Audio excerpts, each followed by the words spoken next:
You're listening to 1069 Click FM, live in color.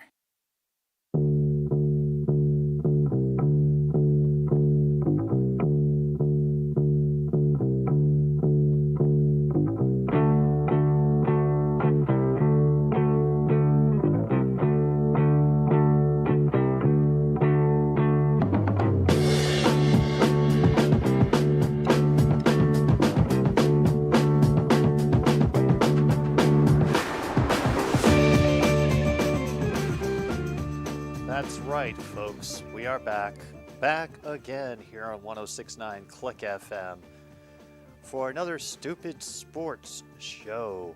In about half an hour, we will be seeing the kickoff of an ACC matchup. Let's be honest, it's a conference that I haven't paid attention to since the days when the University of Maryland was still in the conference and getting pissed off and frustrated with having to deal with Duke every college basketball season. So, for about a half hour beforehand, we're going to have a little bit of ass talk. Now, for those of you who are here for the first time, maybe wondering what ass talk is. Well, it's essentially me taking some time to, sift through the little noxious clouds of sports prognostication that unfortunately a lot of journalism is in these days for a few nuggets of truth, the best we can manage. And, I did actually take notes this week a little bit, so I'm feeling somewhat prepared. I appreciate everybody who's here so far. Cornman MKI, and there's Luke. I saw William here earlier. Hope you're all doing well today. Are excited for this nonsense that we have ahead of us. There are times when I think that Syracuse and Clemson are the same college, and also I get them mixed up with each other. So, that's how long I've been out of the loop on the ACC. Oof. Oh, I'm curious if they'll have anything that hasn't already been, immediately covered on the internet. If there's any sort of new angle that they'll take to that, Leif.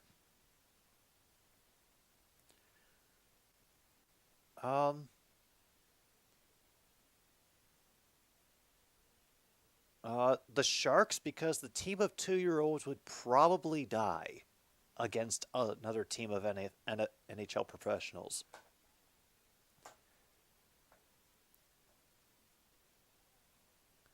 Five wins at the end of October, so that technically means that you're bowl eligible now.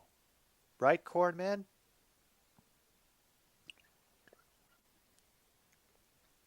Or is that some plateau that you have yet to reach?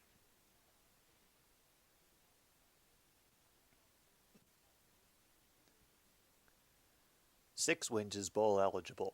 All right. Cool. All right. So that gives you a decent chance to find your way into one. Grant you, I grew up in the day when there weren't 250 bowl games that lasted, and the whole thing didn't last 4 weeks. So, yeah, I'm kind of, yeah, let's just say I'm not sure what bowls are worth rooting for anymore. Because there's no guarantee what kind of game you're going to have. So, a huge game against Michigan State. Ooh. Okay, that could actually happen then, because Michigan State, I think, has been pretty terrible this season. Longest losing streak to start the season in NHL history was held by the 1943-44 New York Rangers with 11 games. Oh yeah, so MSU, after their season's done, they are done. All right, gotcha.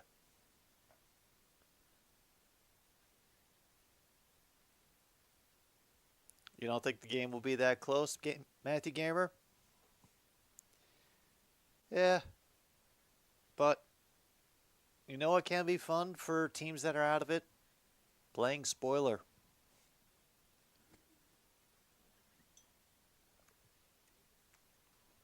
All right, now where the hell did my notes go? Oh, there they are. So, yeah, the Rangers won their first World Series in franchise history, and I couldn't be bothered to watch any of the games. I just couldn't do it. I had no interest in seeing that play out for either team.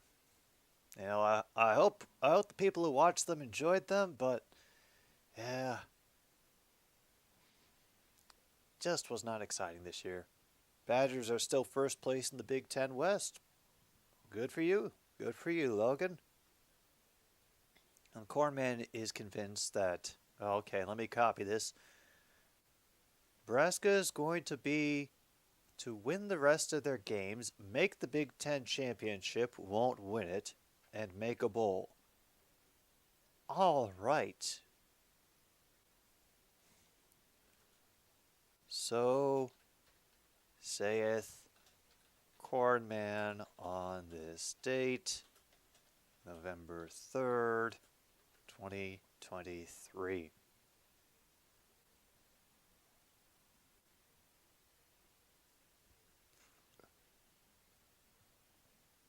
Yeah.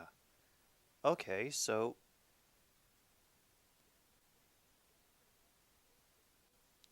yeah, well, technically you get a point if you make it to overtime. So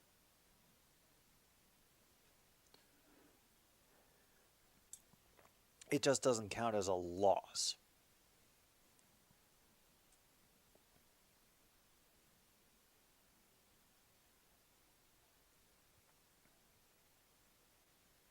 Badgers. So says Logan, Badgers will win out, win the Big Ten championship, and win a bowl game. Oh,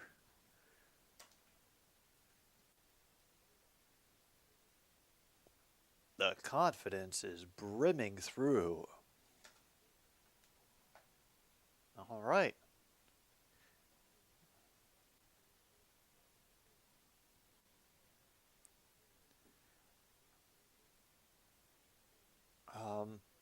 Just from my quick once-over of the NBA standings, Eastern Conference looks extremely top-heavy, and I'm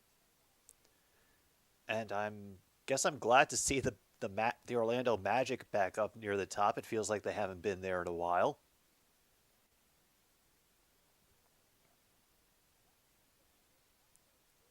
And Luke's dog is a fan of the MSU Spartans fan.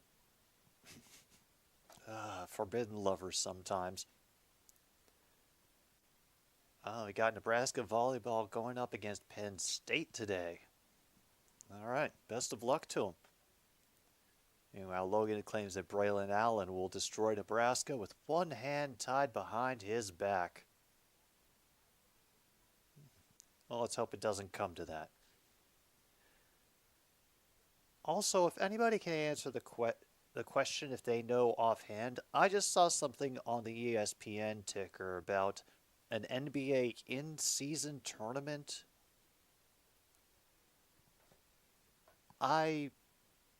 Is this something that they're doing to like try to get people to pay attention again during the first half of the season? Because I gotta imagine that like the early season game ratings probably suck major swamp water as far as the NBA is concerned. So, is that what they're doing? Is this some kind of like NASCAR, points race cup thing? I guess. Is that what that is? Meanwhile, the Grizzlies started the season 0-5. Colleen says, "Go Cuse." Well, professional basketball, I think, has started. College basketball, I think, I think we're closer to college basketball, and I will admit, oh, That's going to be fun again, especially if the women's tournament was as bonkers as it was last year. Very much looking forward to that. Uh, the Pittsburgh Steelers. I was only vaguely aware of the game, and I don't know how the Steelers managed to hang on and win it. But I am dubious about how long they're going to be able to keep things up as it is.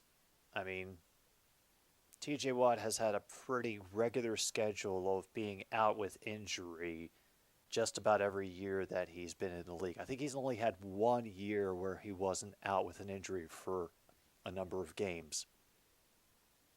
So I am curious how long he can keep this up. And how long Kenny Pickett can apparently stay alive. Also worrisome. Colleen, I'm the exact same way, to be honest.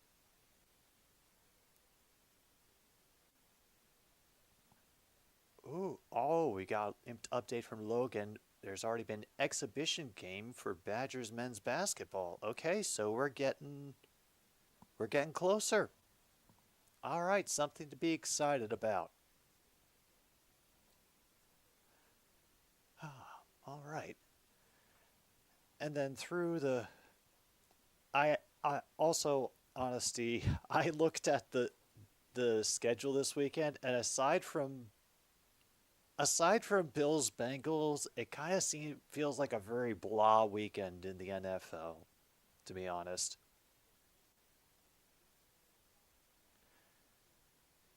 If I remember correctly, the teams on the bye are Detroit, Jacksonville, Denver, and San Francisco, which, I was kind of eager to see you know, how Denver would follow up their victory over the Chiefs, and it feels like I just hope this doesn't kill any momentum that they get from that.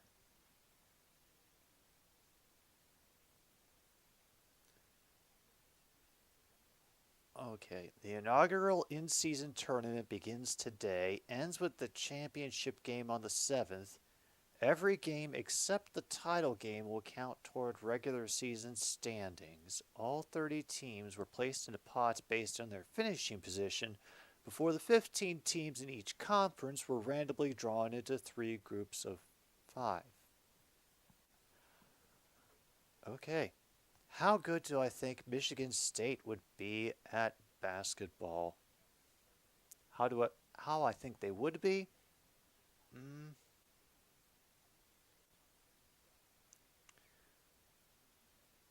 uh, I gotta admit, in the hazy way that I was aware of things in sports, mostly by seeing how enthusiastic certain fans who were wearing their team's colors were when I would pass them walking drunk down the street in Chicago.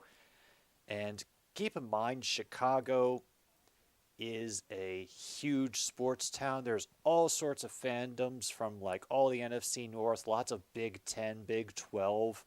There's even a couple, I think there's a Chiefs bar on Southport and a Bills bar over on Lincoln Avenue. So I got to see just about every every school you could think of get repped on a serious basis. And Michigan State, I only ever heard about them for football. I never remembered them being a very big basketball thing. So that's just me. I do not know. MSU made the tourney last season, and they lost to the 15th seed. Oh, okay.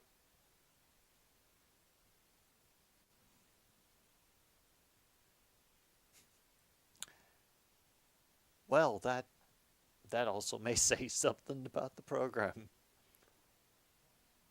Okay, let's see how this shakes out. Group A, Memphis, Phoenix, Lakers, Jazz, Blazers. Group B, Nuggets, Clippers, Pelicans, Mavericks, and Rockets. In Group C, Kings, Warriors, Timberwolves, Thunder, and the Spurs. All right. Pet the pups for us.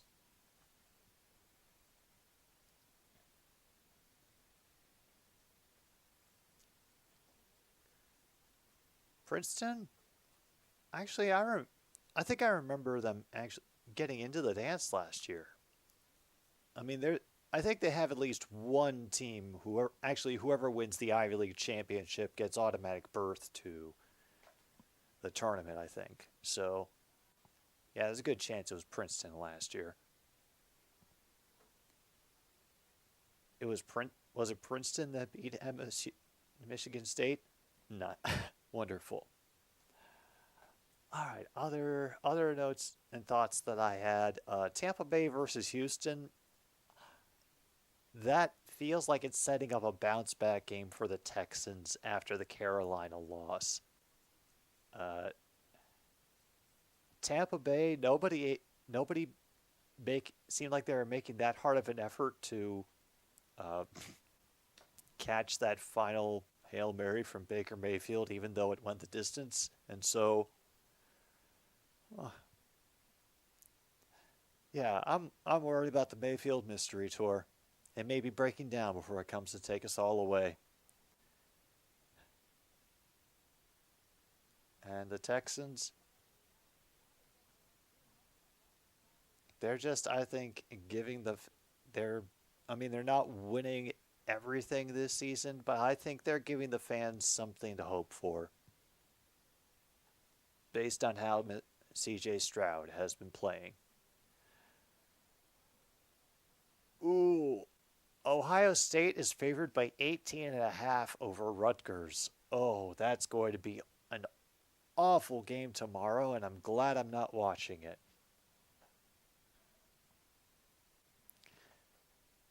Yeah, Tyler. It's some kind of like inside the NBA season tournament that they're trying to use to make the first half actually mean something. Group A will be the Sixers, the Cavaliers, the Hawks, the Pacers, and the Pistons. Meanwhile, in Group B will be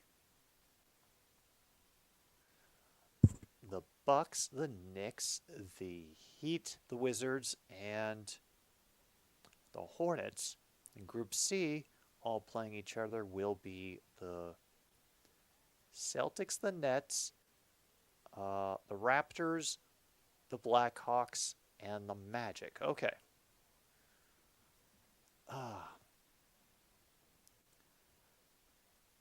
I hadn't planned on talking about it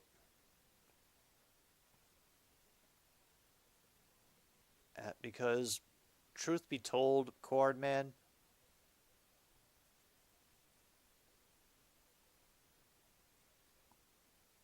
I won't believe it's as serious or as big a thing as people are making it out to be until we hear something directly from the University of Michigan telling us that Harbaugh is no longer coach of the Wolverines football team.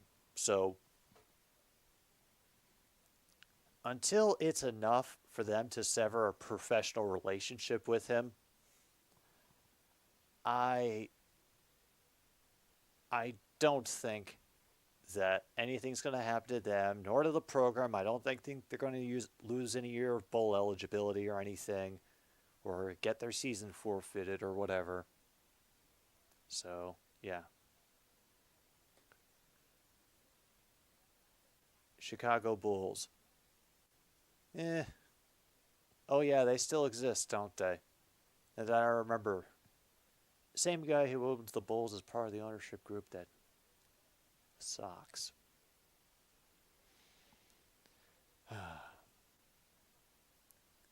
Ooh. optimism for the Giants, especially in the Giants versus Las Vegas game. Um, that will help. And keep in mind, William, you're going to be going up against a Raiders team that has just fired their head coach. They got rid of the bad man. He's gone. So I think hopefully they'll want to play hard for whatever they for whatever they do next. Ooh, Cornman does not like the Chase Young trade. Niners did not need him. They should have gone for a corner. Wow. Okay.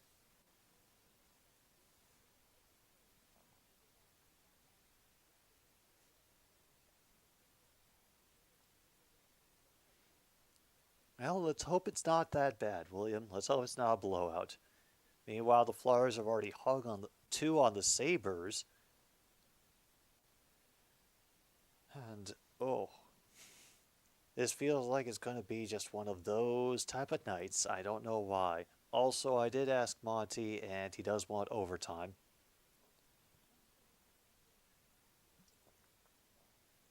Let's see. Other thoughts for games upcoming this weekend?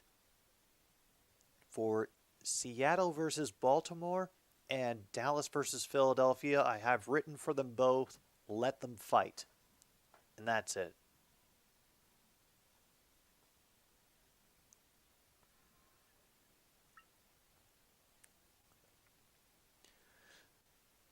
And yeah, the weird QB situation in LA.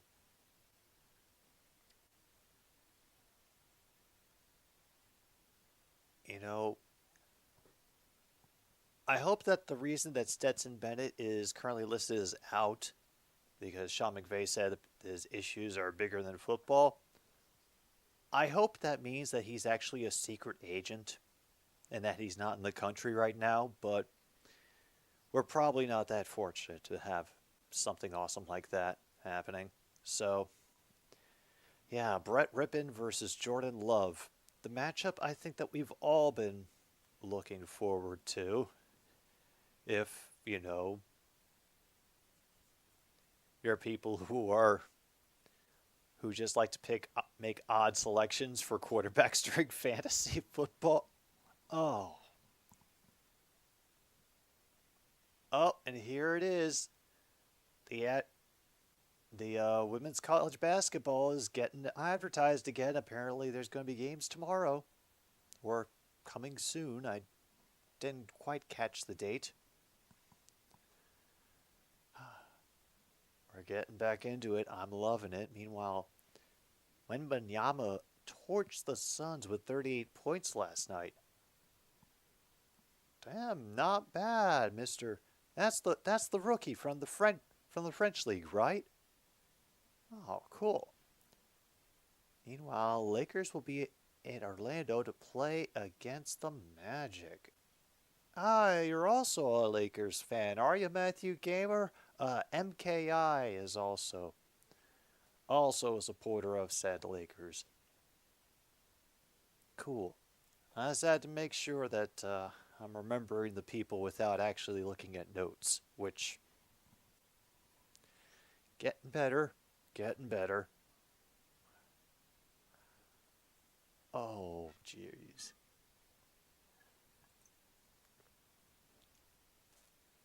I am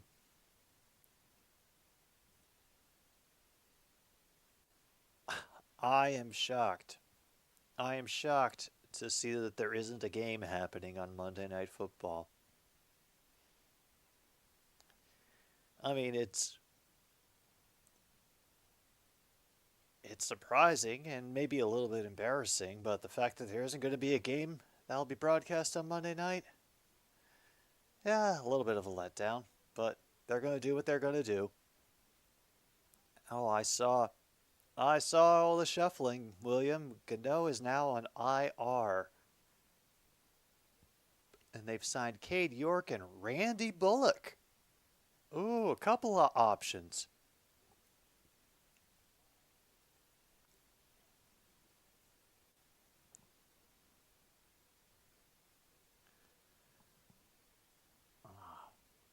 Huskers and Lakers fan.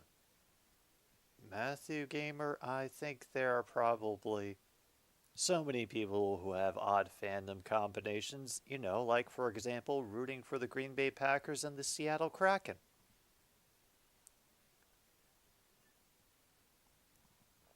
You'd never quite expect it, but,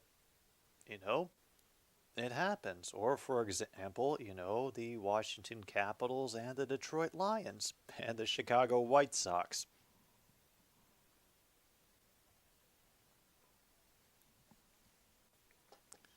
Yeah, it is good to hear that Fat Randy ended up with the Giants. Mhm.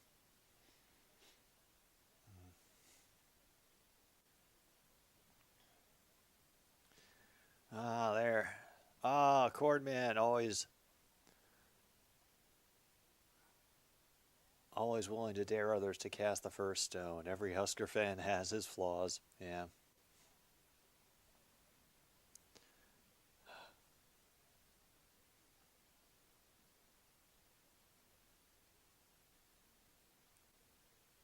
Oh my goodness. That does remind me. I hadn't checked out the AP Top 25 in a while. I think I could probably get a nice surprise out of how that's turned out. Oh, yeah.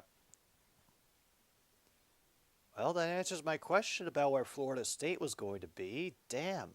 They're at fourth now, 8-0 in the ACC. Right behind them is Washington, who are 8-0, representing the last of the Pac-12. And of course, Ohio State, Michigan, and Georgia. Yay.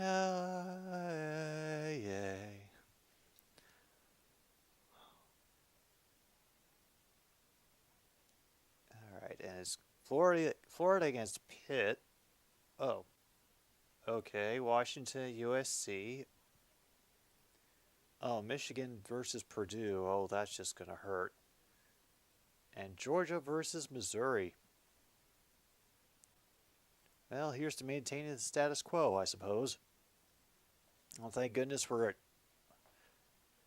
4 minutes to kickoff. All right. Since we do have the time, the CFP, what are the CFP rankings? Which apparently Ohio State is ranked first in. Sharks A's fan?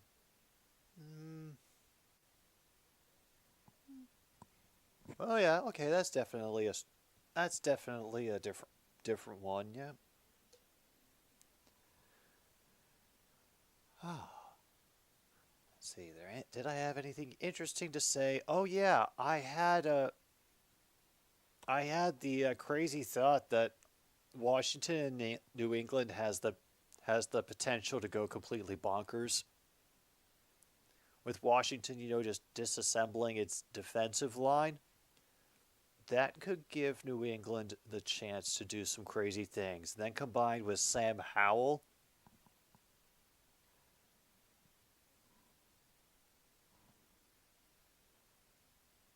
and I hope their highlight reel is at least 25 minutes long. That's what I hope.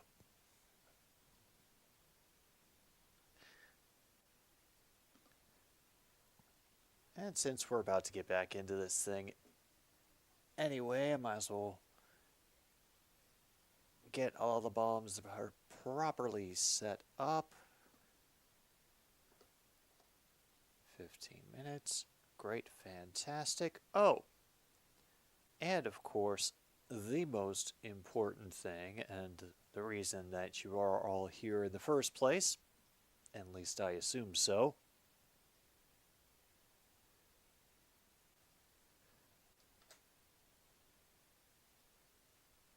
There we go.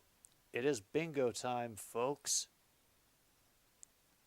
So if you'd like to play along, click on the link.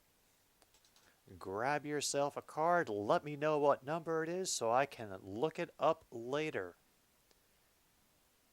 Logan has card number 3. Thank you Very good observation, Corman. Yes, it is a toaster on my shirt. This is an old school Packcast shirt, back when the toaster was still a prominent display.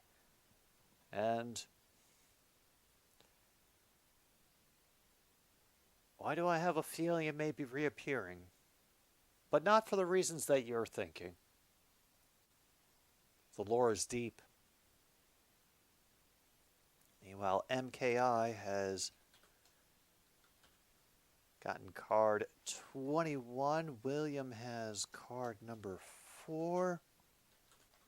And Cordman has claimed card number 18. And we haven't had to give substitute numbers to anybody. This is a nice rarity. I'm just going to ride with it for now.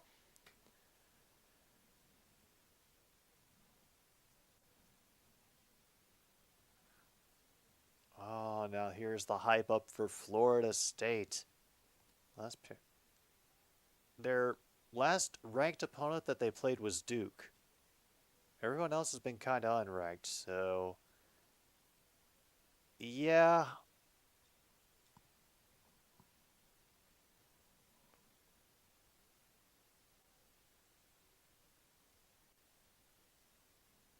Breaking news, Michigan has filed the analyst Connor Stallions.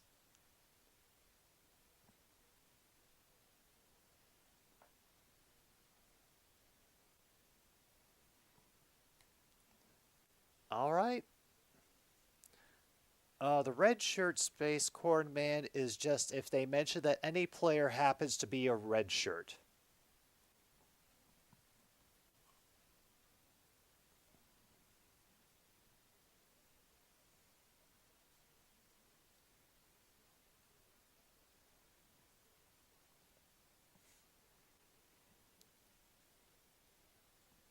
Oh boy. So that's something.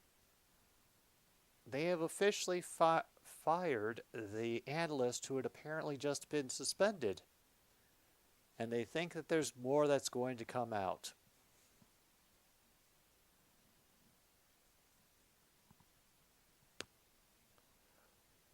Oh boy. Well, isn't that a surprising little note to end this portion of the show on? So I guess we thank our next sponsor for the upcoming first quarter of Boston College versus Syracuse, which is, of course, Screw City from the Prairie Street Brewing Company. You never forget your first trip to Screw City. And if you do, you probably weren't there to begin with.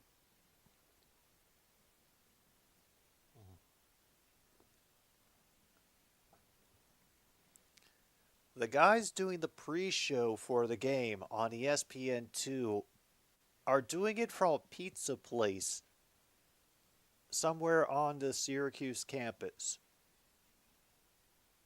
So, yeah, they are playing at Syracuse tonight. BC is the visiting team. Hey, nothing wrong with that. Oh yeah, I did see that MKI and the cake that he got for him, the Wes McCauley retirement cake.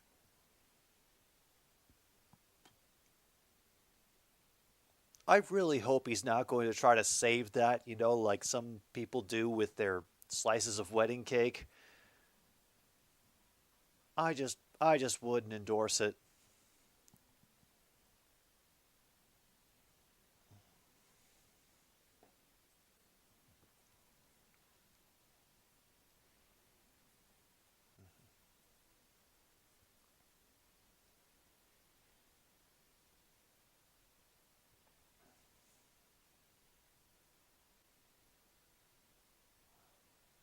Okay, I'm going to have to keep these predictions in a couple of different files just so that I make sure that I'm able to find them again. Yeah.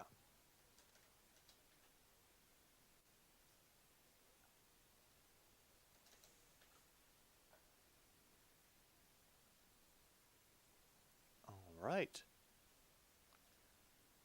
Great. Now y'all running your mouths have been saved. By the way, the Canucks who hung 10 on the on the Sharks, yeah, they also kind of have had a decent start to the season. So I hate the fact that I may have to stay up very, very late to try to catch a game of theirs, but I am preparing myself for that possibility.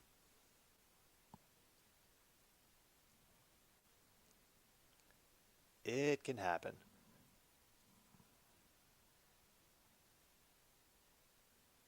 And apparently, we've got enough time to throw in more and more weight loss ads.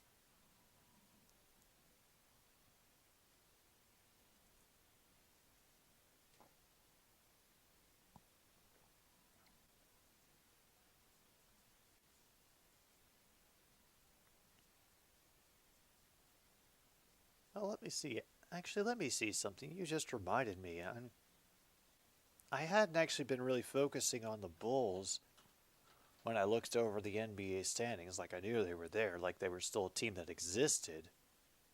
But oh, okay. So right now they're kind of in the 2 and 3 mess that is basically the entire middle of the conference. Okay.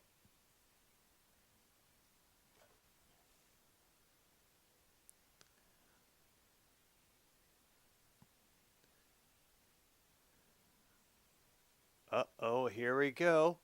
Kickoff is away. Looks like the Eagles of Boston College are going to receive first. Okay. Syracuse won the toss and elected to defer, for the record. So, wait, where is that thing? Ah, there we go.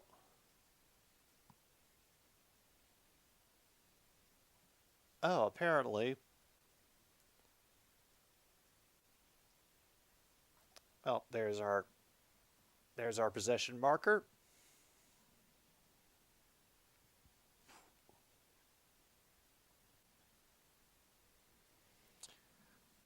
On first down, immediate handoff to the back at his right. He'll maybe get 5, close to 5 anyway.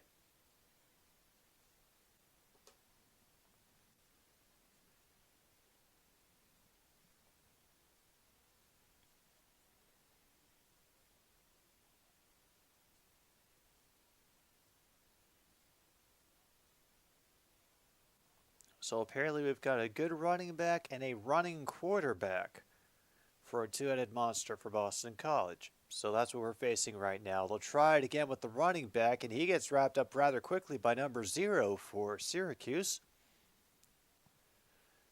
Be third down and about 4. Well, the referee came over to number 0 who made the tackle and gave him a couple of words. I'm not sure what those words were, but they didn't look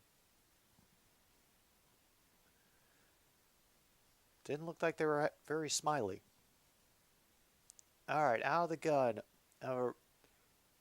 They fake the sweep, and he keeps it and is able to fall just past the sticks to get the first down. A great reach forward to get the ball across before he hit ground.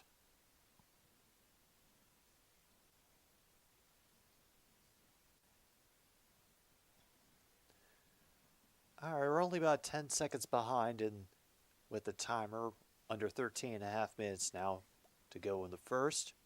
How can the Blue Jackets have a better record than the Capitals right now? And Blue Jackets, I've found, whenever they get good, have found fantastic ways to make something out of nothing. They're basically, at this point, the NHL equivalent of, I hate to say it, the former Oakland Athletics.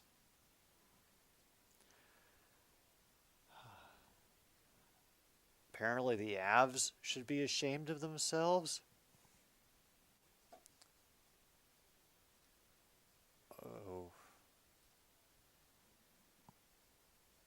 Oh, gets a quick pass off, does Castellanos, the quarterback for Boston College. Is able to get it to number 0 on his team. Williams gets out of bounds a yard past the sticks. Moves the chains. First down. Boston College.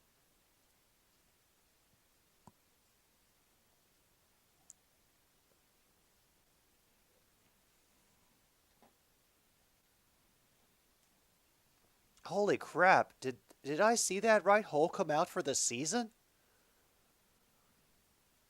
Oh, nice job by the Orangemen wrapping up Williams that time. It'll be a loss of 1 on that reception.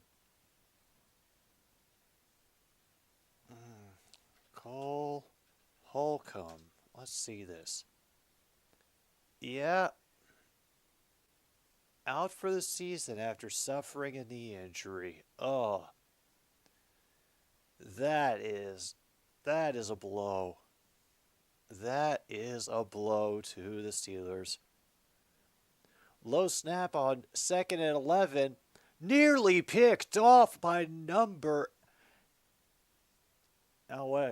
8. Justin Barron jumped the route and could not keep it in his hands, it seems.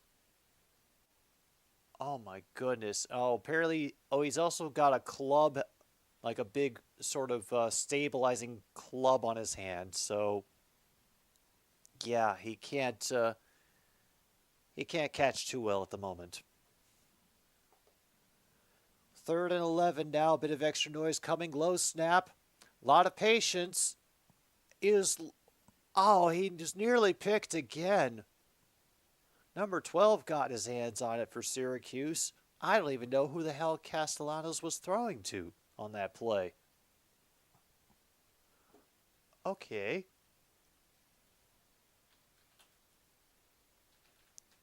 Let me see the NHL standings. Honestly, I hope the Canadians can pass the Maple Leafs soon. That would be hilarious. Where are they? Oh, Avalanche are 7-2, so why should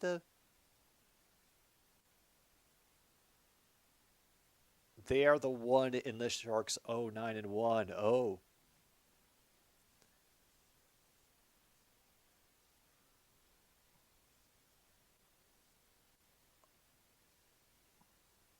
Okay, apparently we have a QB making only their 2nd career start.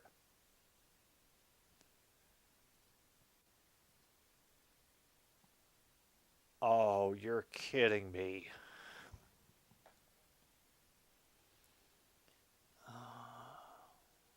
Like sands in the hourglass, so go the days of our Steelers. Steelers wide receiver George Pickens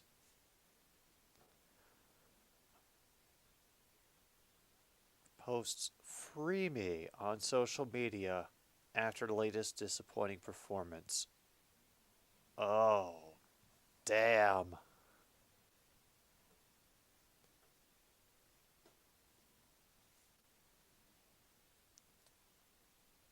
Just what the Steelers fans were hoping for. A return to the good old days.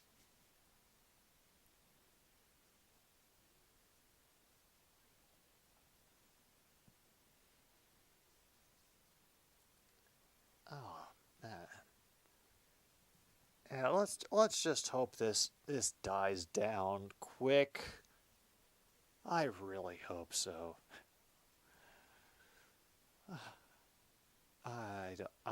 I don't know if Tree can handle another social media firestorm.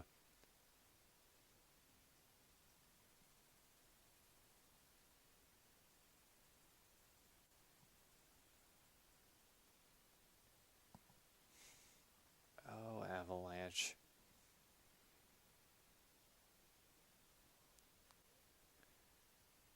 Poor Avalanche. And wow, the Golden Knights still haven't lost in regulation yet. I mean, good for them, but damn. Yeah, I know. Neither of the Bruins. I saw that. Brad Marchand once again laughs at our prayers for justice and a kind universe. Oh, I saw that a few minutes before, Luke. So I don't know if this is a first domino or them trying to like just isolate the blame around him. Because I heard that, the very basic shape of it, like they were trying to, you're not, it's okay to, it's okay to steal signs, but apparently making an intricate network of spies that will be implanted at different schools, like this is like some, this is like some bad Ocean's 11 remake shit.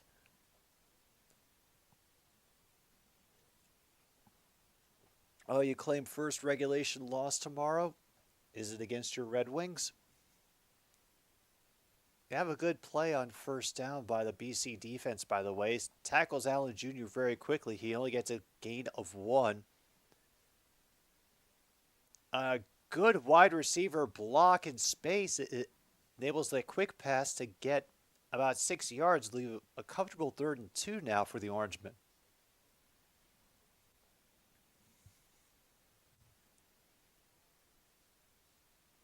All right, there's Del Rio Wilson in the gun again.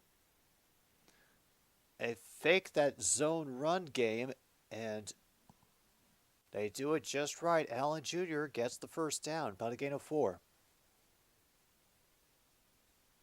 And they head to the first period of Buffalo. Flyers 3, Sabres nothing.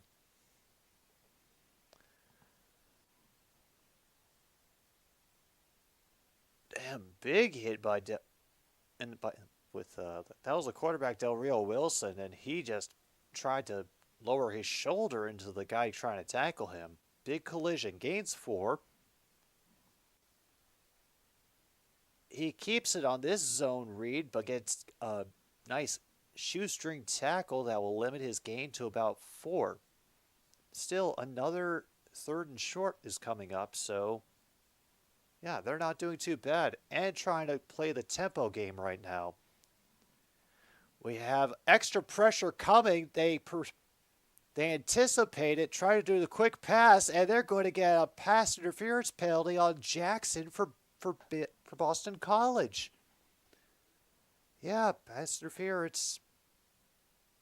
Damn, fresh set of downs for the Orange.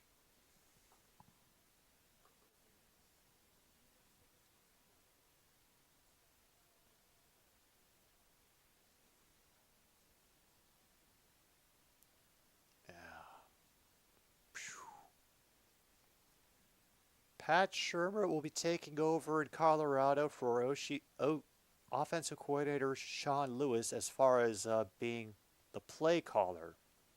He's currently an analyst on the snap. Direct run for Del Rio Wilson will gain about 3.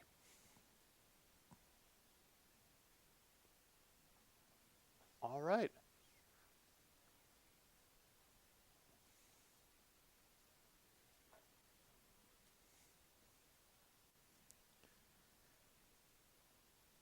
Oh, yeah, apparently he's still there. And a fake to Allen is picked off.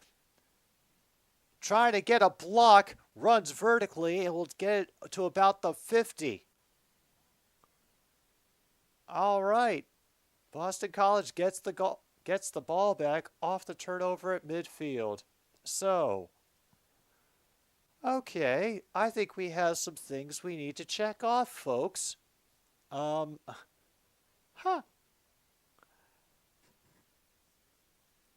Looks like we got ourselves not only the first turnover of the game, but also interception. Mark it off on your cards. The defense did something, which, we already had a nice stop by the Orange to get started. But, oh, damn.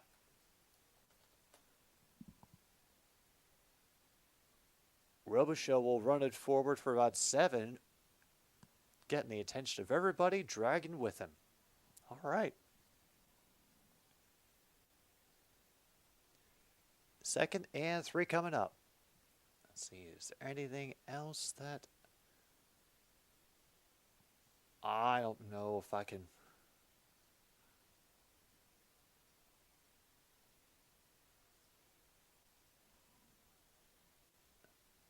A great job of getting into the backfield by the Orange defense. Make them lose about 2. Nope, they'll only make them lose 1. Officially 3rd and 4. There's a great opportunity. Come on, Boston College.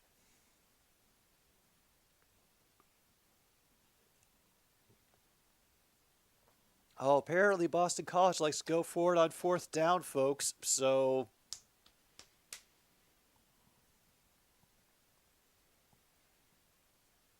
great job by Dino Tomlin to step out of the initial tackle and just feels like he casually strolls to the 1st down marker. Damn. A great job by number 11 for not only blocking, but also doing it away so he didn't get called for holding. Like, I think he was doing textbook between the pads. So,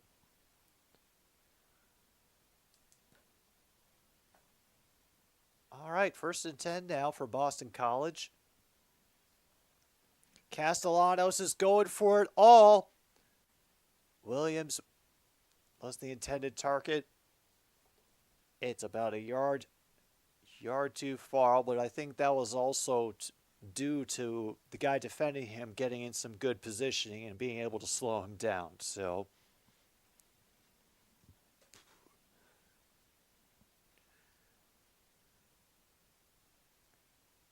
all right, so looks like the Eagles have been 4-0 in their last 4 games, which, nice turnaround for the season. Currently 5-3.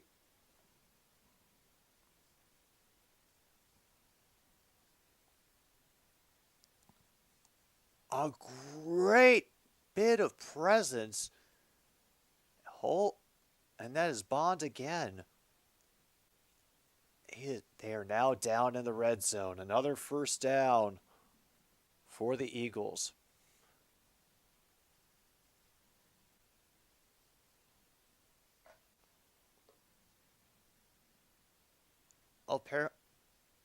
They're comparing Bond, the receiver for Boston College, to Deebo Samuels. So take that in what sense thou wilt. They fake it again. They go into Bond again. He should have the speed for the 1st down. Does get forced out by number 0 for Boston College. Gets them inside the 10. 1st and goal now.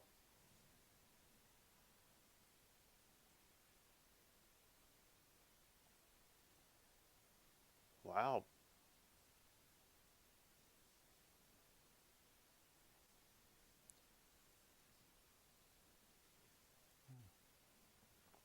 My mistake. That was Tomlin on the last catch, but Bond was actually blocking for him.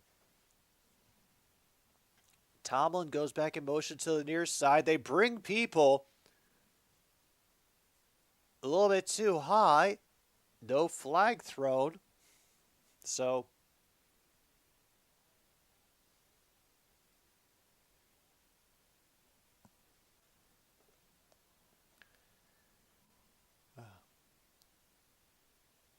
no confidence. Hey. Never know. This could be a nice statement win to really get things going for the rebuild in Detroit. All right, 2nd and goal. We have a 2-back set.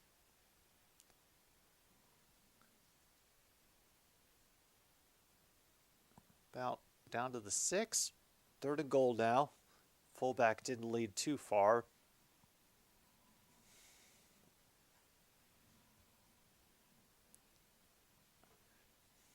All right.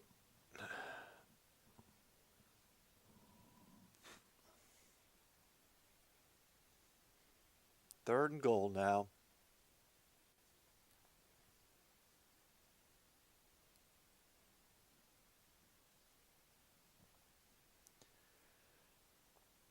Three receivers to the near side. Low snap. Trying to do it over the middle for Bond, but well defended by number 8, Barron. Makes them 4th and goal. Out comes the field goal.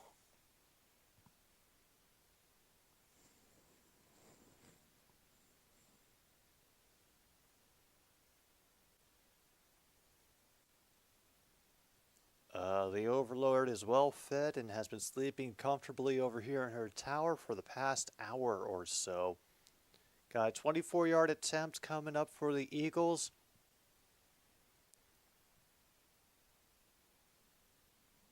And it is true and through. Congratulations, Boston College. You get your name back first in the game today. Let's just get that. And there we go. All right.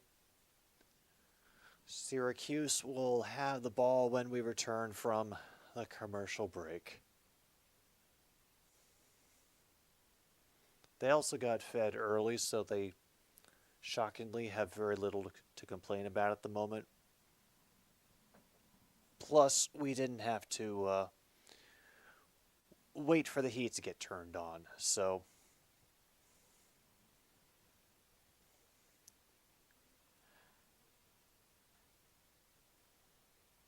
tips on having a pet who decides to choose a tame as a total curveball would be welcome. Well, Luke, and you just got to understand that they're going to root for who they're going to root for. And you have to reduce the number of excuses they have to poop on your stuff if things don't go well for their team. So,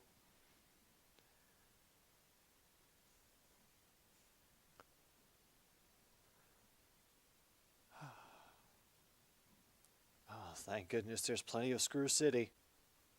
Because I don't know how I've been able to hold on through the white knuckle competition that has been this 3-0 game between Boston College and Syracuse.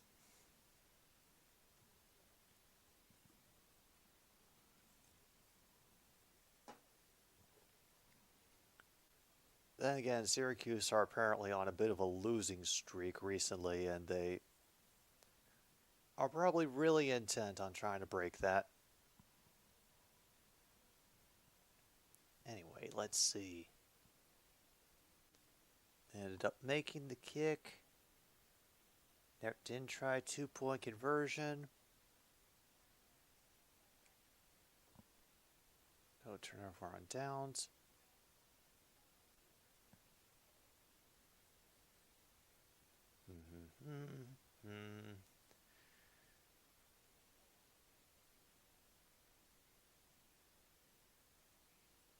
Well, they did score, so the turnover wasn't wasted. We did get points off a turnover same drive, though, so mark that off on your cards.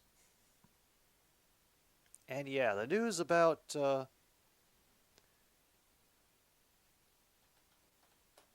that one lower-level guy getting fired at Michigan, yeah, that definitely overshadows the action a little bit, so breaking news, mark it off.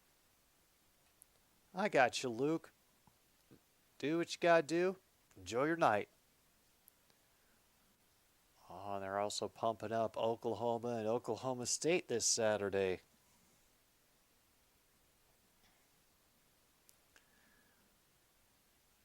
Yeah, but we've got CFL tomorrow. We've got something better than that, I think. Alouettes versus the Tiger Cats, or the Monties, as we call them because we are weird here.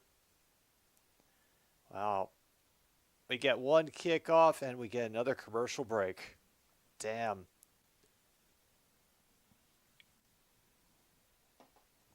They really had to fit all these ads in. Damn.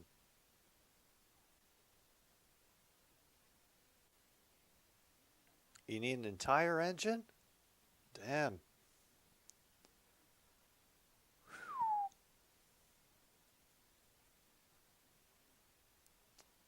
Man, does it need like an entire rebuild or what? Or do you just have like the husk of a car and they're looking to Frankenstein in? A GM 3800 Series 2 Supercharger. Ooh. Let's see what this crazy bastard looks like. All right.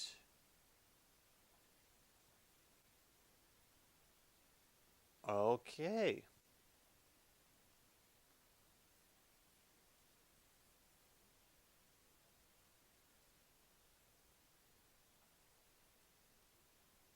Okay.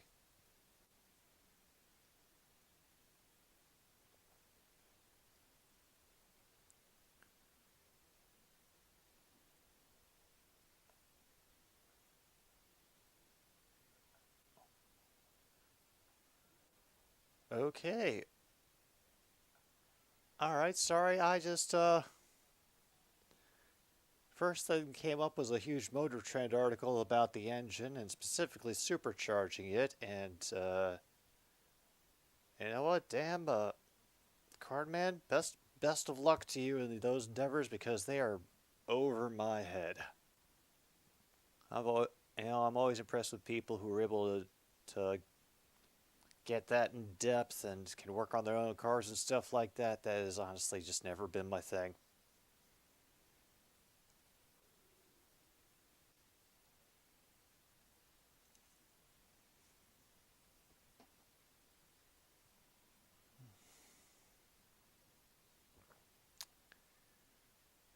Yeah, it seemed about the range and oh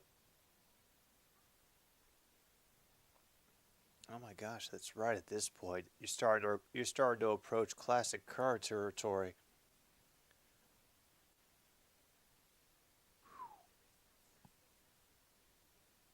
Well,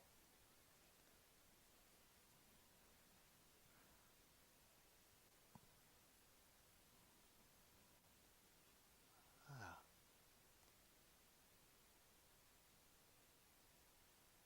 all right, hurry up, hurry up. Can we actually get back to the action now?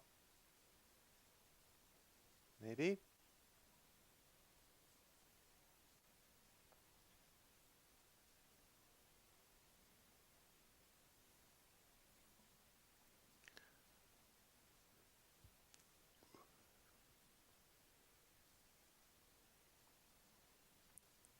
All right. Once again, the zone read will result in a run of about 7 for Del Rio Wilson. All right. Good way to get back into it off the interception.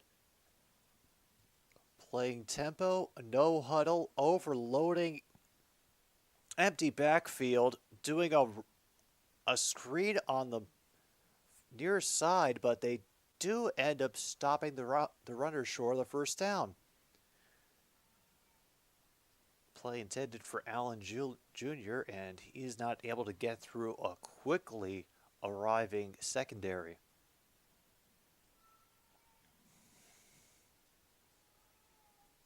Oh yeah, that's Angie screaming into the void. Meanwhile,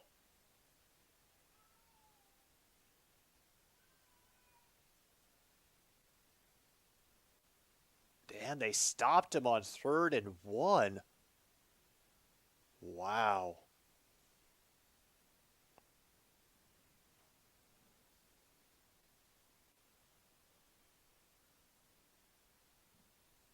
Oh no, we got a measurement coming up. Sorry, we have to wait, folks.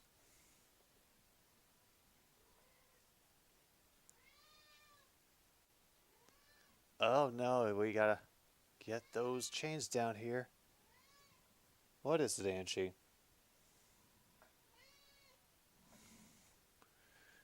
Alright, well, if somebody is setting the house on fire, I'll go check for a moment and see.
I was not going to come back empty-handed.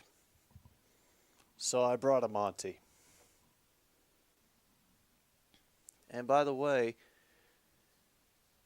they did not get it. They were going for it on 4th and 1. So we're going for it on 4th down.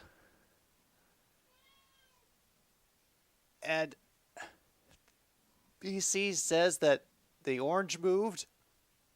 Syracuse is saying that BC moved. Even the announcer is saying everybody on the left side jumped. And he punches the ground. Yeah. 5-yard penalty on 4th down. I think, yeah, the punting team is going to come on now. So,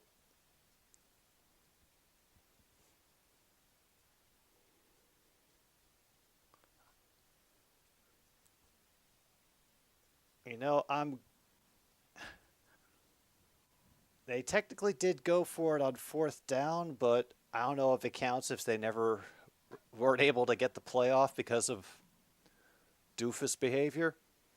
So on 4th and 6, it will be kicked away. And they Peter that sucker, let it fall down to the 26.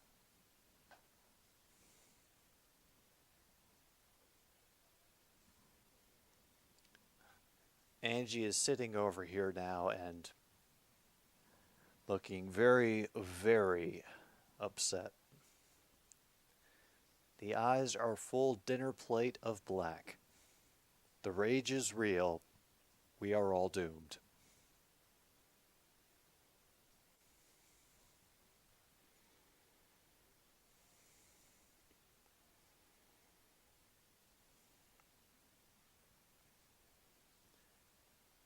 Meantime, we have a couple of great stops by the Syracuse defense to put the Eagles at 2nd down. Oh yeah, it's just cat madness all over the place tonight here on another stupid sports show. At least we're under 3 minutes to go in the first, so there's that to look forward to. What has been called so far? Breaking news overshadows the action, points off a turnover, and interception.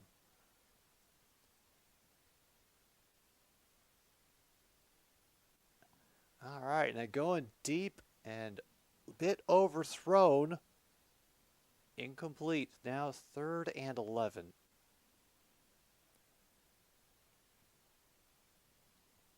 That's what I was afraid of, MKI. That is what I was afraid of.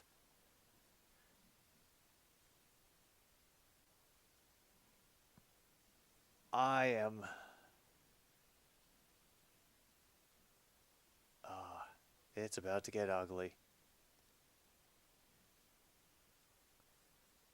And another pass is nearly picked off by Syracuse. They tried to get cute and challenge the secondary on the far side of the field, but there was very nearly a leaping grab by one of the defensive backs on Syracuse.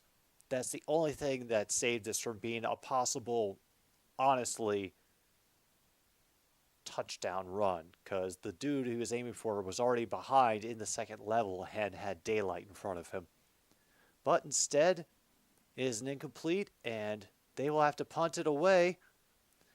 Great job. Twists out of a couple tackles, but will go no further than the 35-yard line. All right, and the clock has finally caught up to us as Angie has decided that she wants to park herself in my lap, as you can see.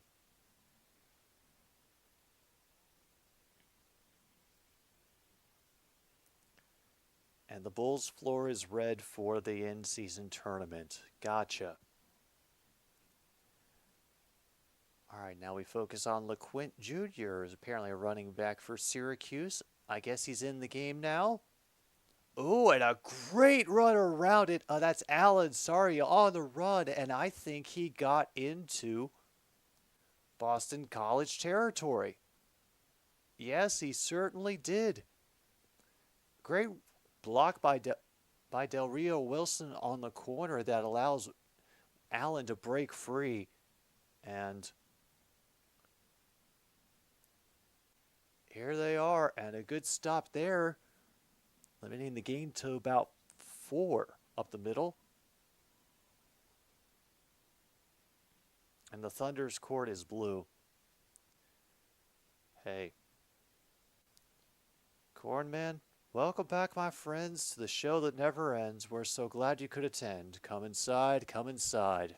The show never ends, man.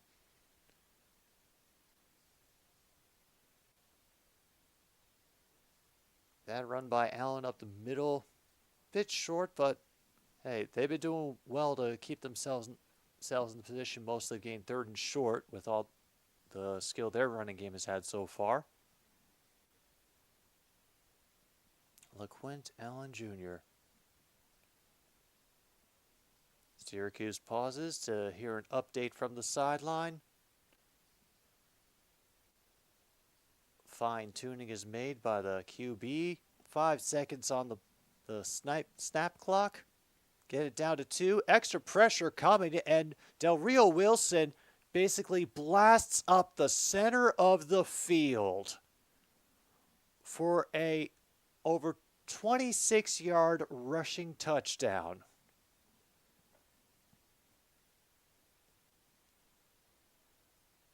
Well, folks,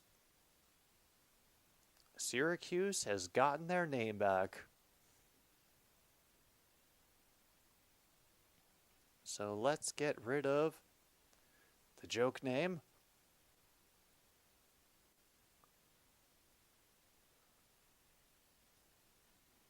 And bring back the power of the Schwartz.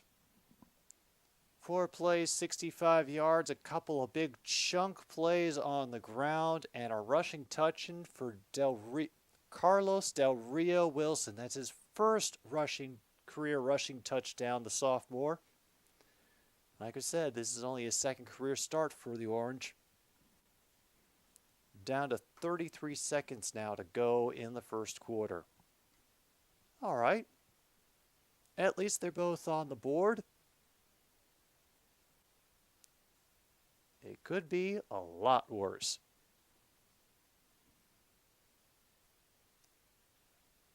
And so far tonight in the first quarter, the Orange are already up to 90 yards of rushing. So,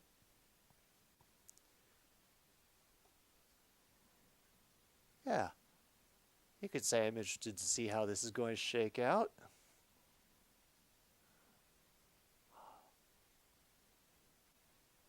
All right, have I missed anything in chat? That is true. That is one lead change.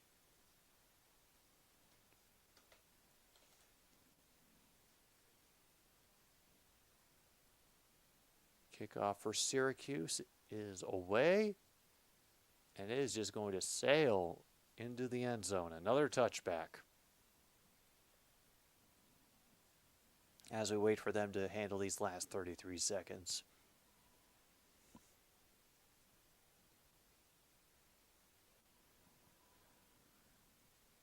There we go.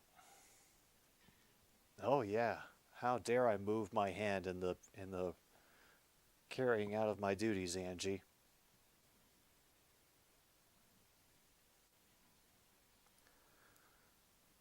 All right, from the 25, 84 comes back in towards the line.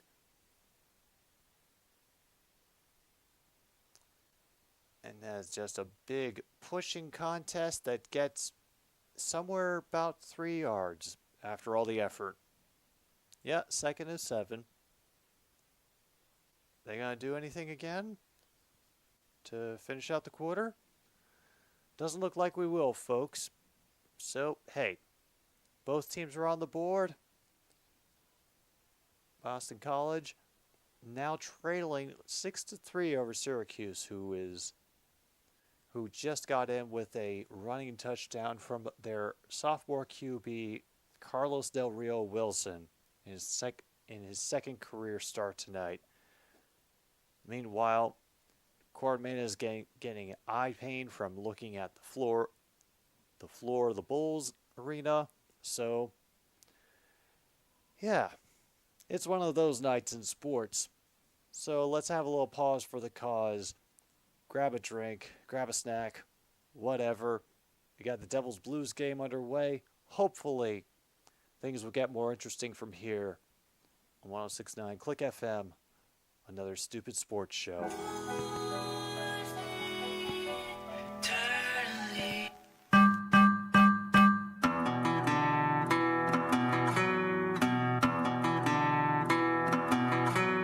It's getting late. It's getting late. It's getting late, and the funny thing is I'm not tired. It's getting long. It's getting long. It's getting long, and the funny thing is on fire. I'm running out. I'm running out. I'm running off the track, splitting in two. You made me wait. You made me wait. You made me wait. Back me into blue.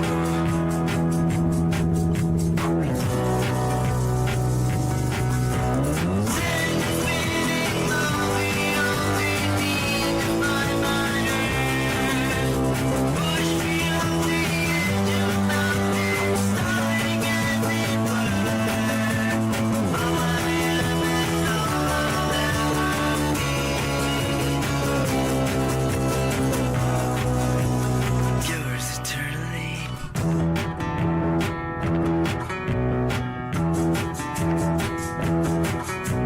It's all the same.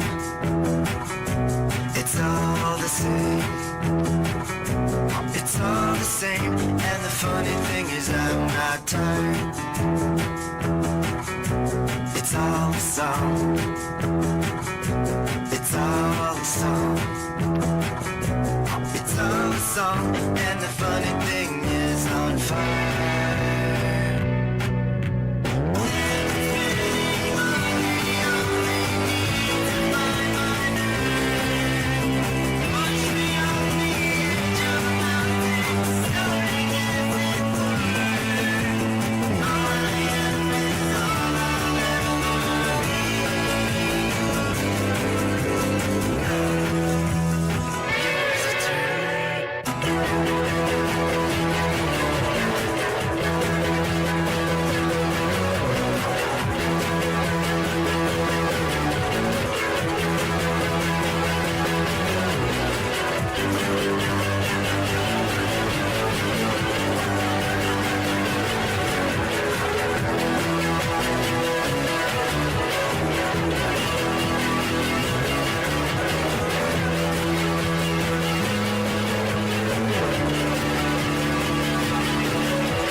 Yours eternally.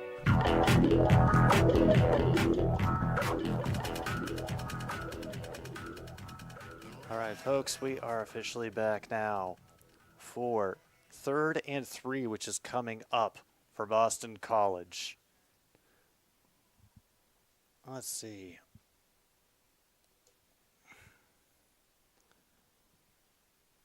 And a great run by Robichaux over the initial pile of players at the line of scrimmage to get the first down.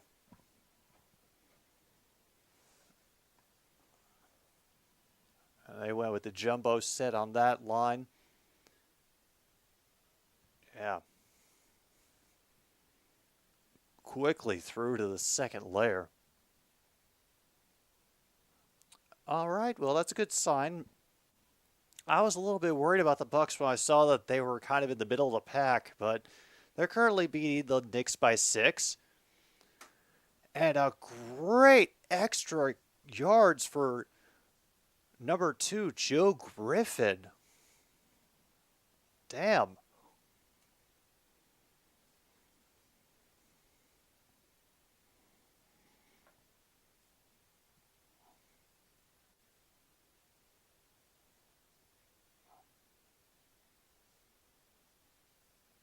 Damn.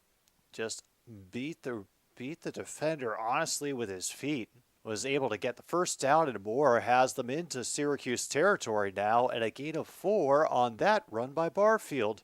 Gets them close to the 40. Okay.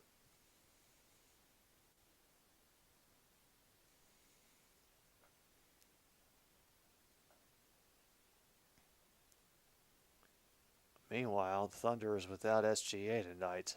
Ah. Yeah, I'm sure William is feeling the pain as well. All right, out of the gun.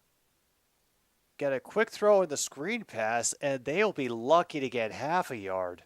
They were wrapped up so quickly.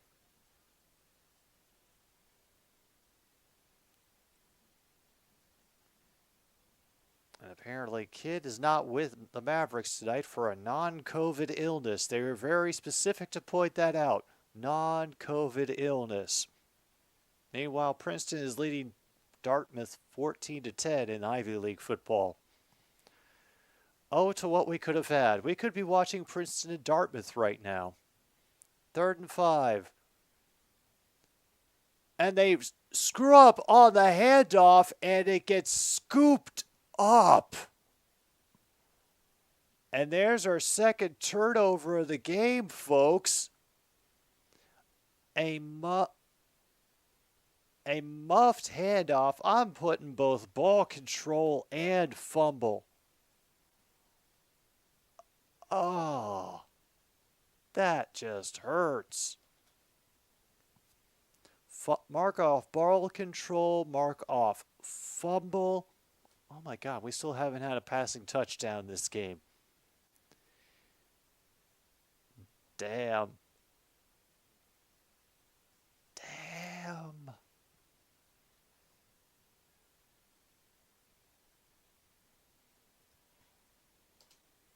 We are a single turnover away from hitting the over for this game.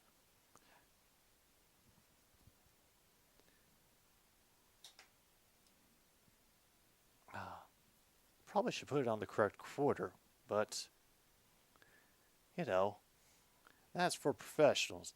Certainly not me. And thank you again, by the way, everybody who has shown up tonight, whether you're in chat, dropping other scores for me to keep track of, or just listening to the wonderful ambience of my voice coming out of your speakers. I appreciate the fact that you're here, and I hope you're having a good night out there. And so does our sponsor, Green River Soda, the only soda that looks, tastes, and smells the way you think a Green River would.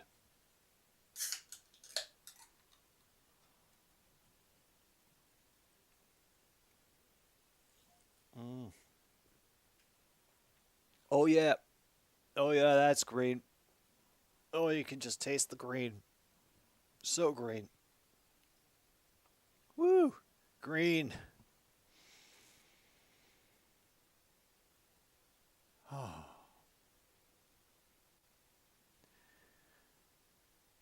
Whoa.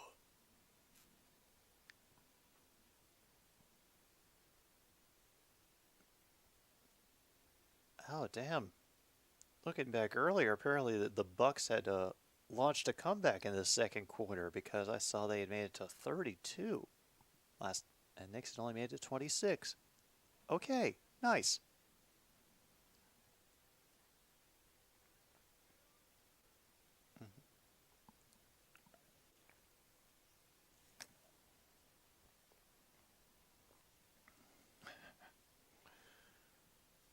Oh, man. Well, I am sorry that there will be matchups that I'll be missing tomorrow for the college football. It is a shame, but I promised I would do the CFL. Maybe if we get a surprise, I'll try to do both of the division championship games, but right now I'm thinking it'll only be one. So look forward to that for next week as well.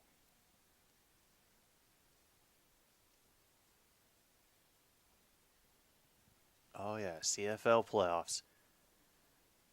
All right, let's see what Del Rio Wilson has for us under center.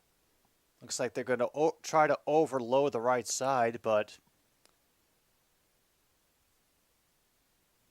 yeah, that'll be an easy 3 for Allen because the only person who was able to tackle him ended up bringing him forward. Oh, they only give him 2. Okay, 2nd and 8.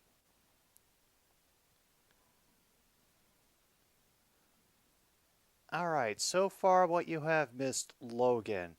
We have also had we've gotten a fumble as well as some ball control.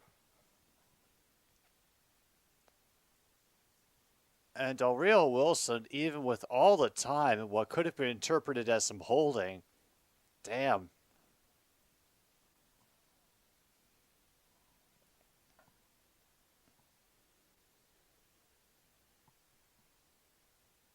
And now we've got an injured defensive player. Yep.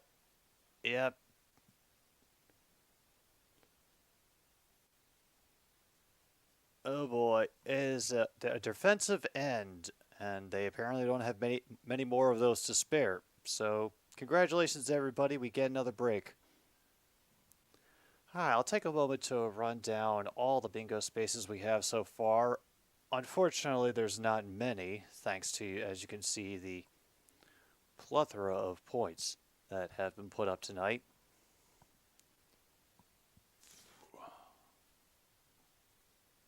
So far, we have marked off ball control, breaking news overshadows the action. Points off a turnover, same drive. We might have another one coming up right here off of that botched handoff and fumble recovered by Syracuse. The defense did something. Fumble, interception. Nope, we didn't have a red shirt. I don't know. I don't even remember hearing it. Oh, it's because it got stuck in my head from Cornman asking me what it was. All right. And nope, we really haven't had any turnovers on downs either.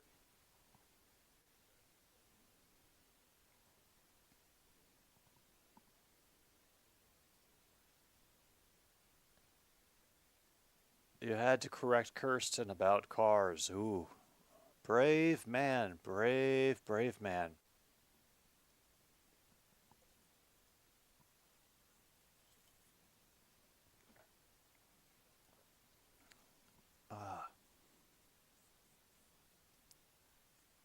But yeah, it has been much more a case of defenses stymieing each other and then turnovers, and not everybody being able to take advantage of those turnovers, hence the reason why Boston College only has the 3 right now.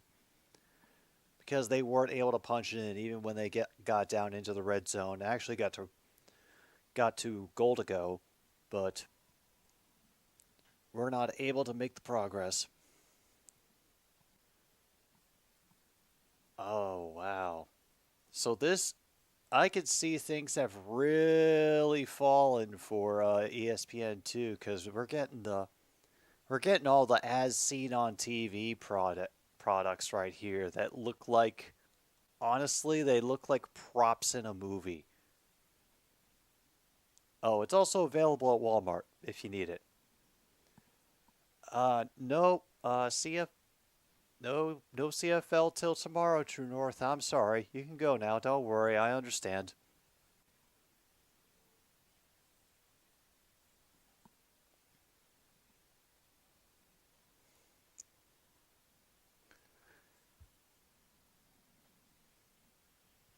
I'll be doing well, by the way.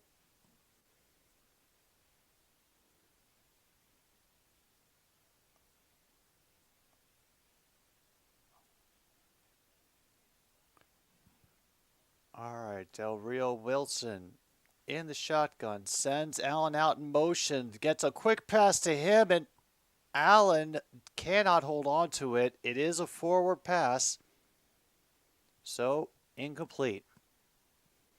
So now we're down to 4th down and 8, just about 11 minutes to go in this first half. And this, I think, is going to be a punt.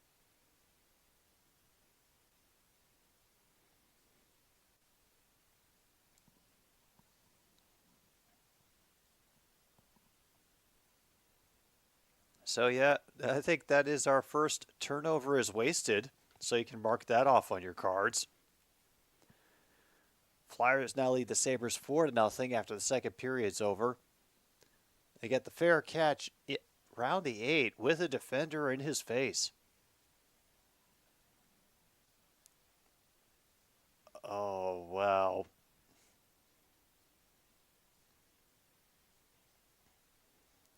Quick question if Logan or True North are still here.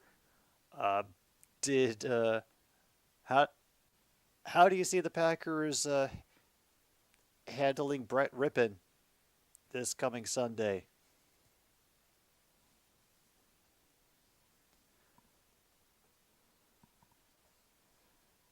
All right.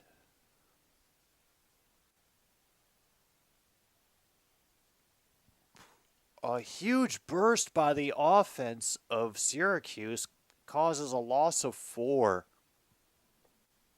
Oof. Devils and Blues are tied at 0-0 in their game. Cornman's card is awful. I haven't even looked at my card yet. What the hell's my card?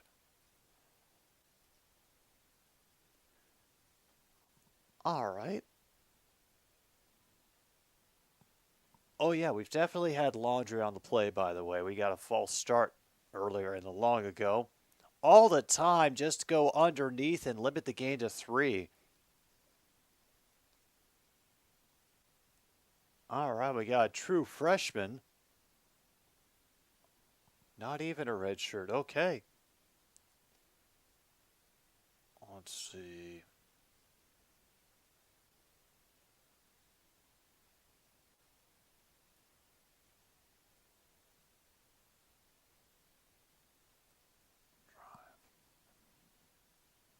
By the way, we also got a QB rushing touchdown because of Syracuse's score, so mark that off on your cards too. Great job getting the pass off quick before he got knocked down in the end zone, but it got thrown essentially at his receiver's feet, right into the dirt.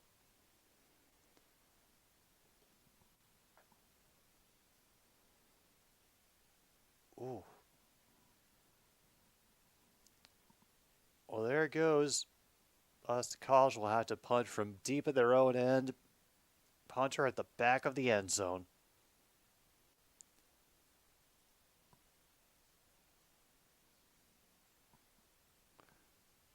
True North, don't do that. You don't know where that finger's been.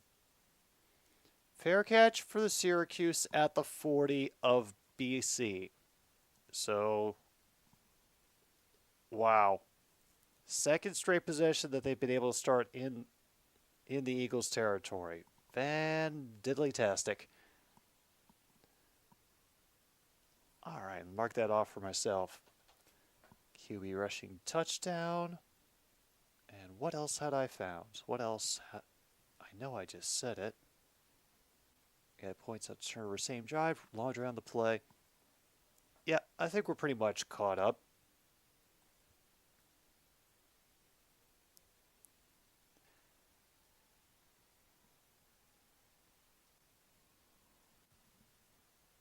Hooray.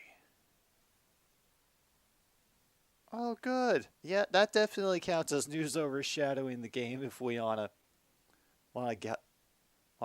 check it off again. A Milwaukee Bucks fan got one of those half-court shots for money. Hooray.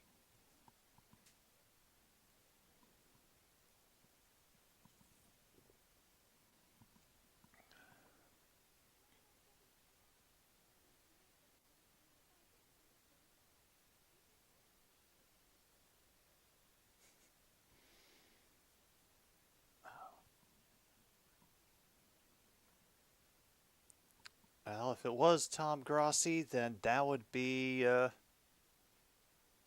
I'll be honest, that would be impressive considering the distance he would have had to throw it.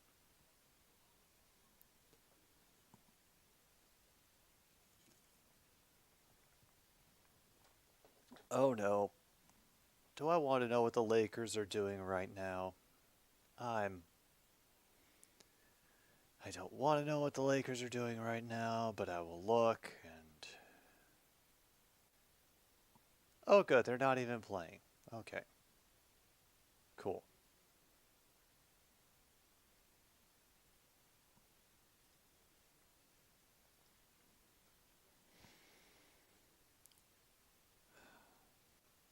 It's good to be back on the streams again. Absolutely. I did not hear.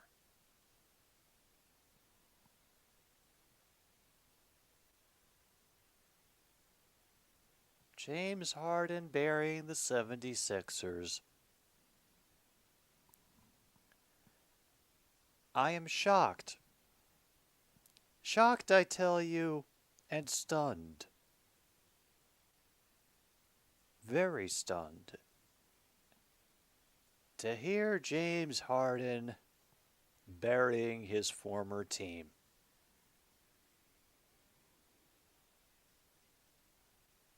Apparently, he is the system. Damn the man.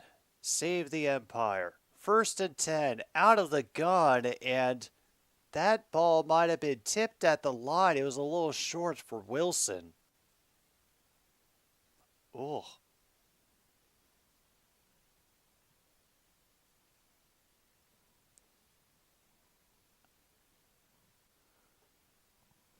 All right, try again on 2nd and 10. You got 2 receivers on each side, so of course they played it up the middle. But a great job finding their way through and swarming Allen for approximately no gain.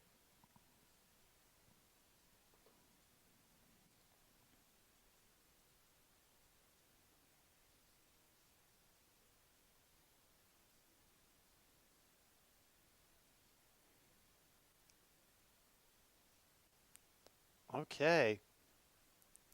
Hey, Del Rio's going for it. And it got intercepted in the end zone by Elijah Jones. The camera could not keep up, but he went for it all.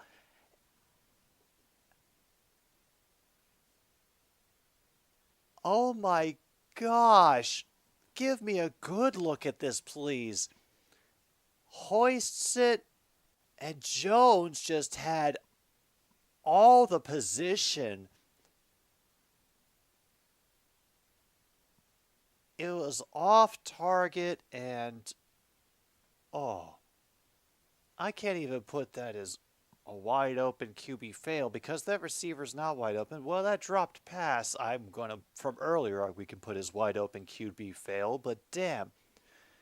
He just had his 2nd interception of the game, and with that, we have officially hit 3 turnovers in this game between the two teams and gotten the over on 2.5 turnovers. Mark it off on your cards if you have it.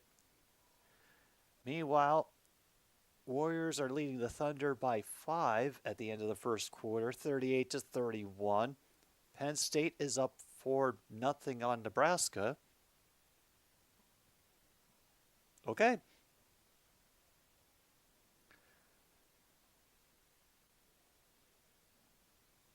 I don't know what kind of investigating you mean, True North. Like, should you investigate the lube shop to see that it is an actual lube shop and not just a vacant lot with a hand-scrawled sign that says lube shop? Perhaps, maybe, to facilitate a fraud investigation.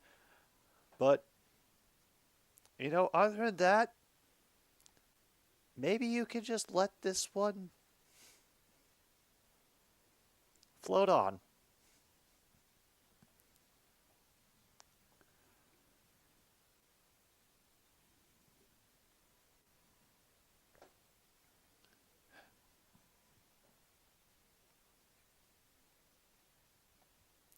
Maybe that The next time that John Jay comes in here, because he's a St. Louis fan, I would assume that he might know a little bit better about the retail chains of the area, because that's the kind of thing that you end up getting put into your eyeballs when you're watching the games on cable. There's almost always, the ads that you can tell are the local ads. Meanwhile, the Wizards and the Heat are tied at 34. Oh, how are the Wizards doing right now? I am shocked that I forgot they exist. Oh, there they are, right down there with the Heat. They're only better because they've lost one less game than the Heat. Oh.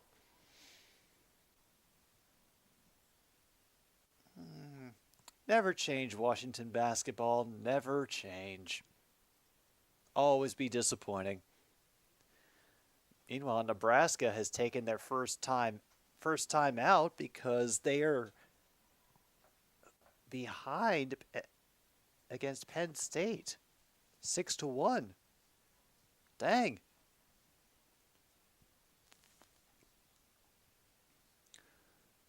Elijah Jones has his 4th interception of the season.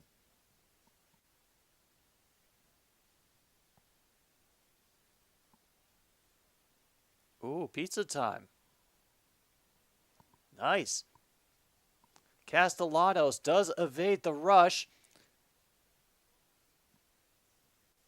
Oh, it skipped incomplete. Damn. He had all the space in front of him, and it doesn't look like he wanted to run. He's still concentrating on the pass. All right. Oakland Raiders of Las Vegas are spending more on coaches than players. I'm not sure there is a question about that, True North.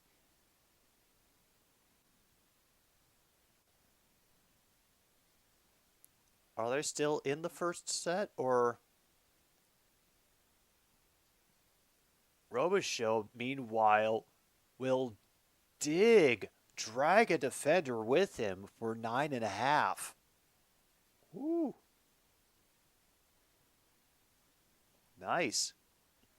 Meanwhile, Justin Fields has apparently returned to practice. He is still listed as doubtful for Sunday, but, he's back, wearing a special glove. And they're bringing in the big line for Boston College. They respond by stacking the box. Castellanos will take it. And they'll get to the 31.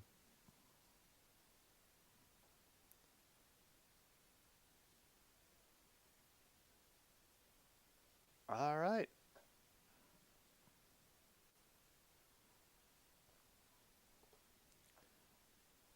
Good for them. They've gotten out of the shadow of their own end zone again. It's time for the Vogel heating and cooling halftime. A great throw by Bonta, and even better block by Tomlin to let him cut back to the inside. He doesn't get nailed by Liberty Jr. coming back out from the second level to make the tackle.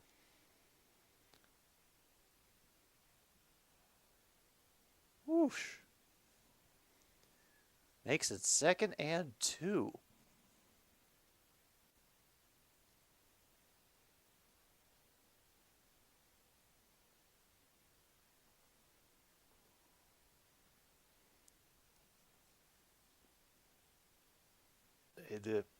They show extra pressure, try to stack the box a little bit. They fake a sweep, and Castellanos takes it up the middle for a first down. Nice play. Was able to sell it well enough to get just enough room.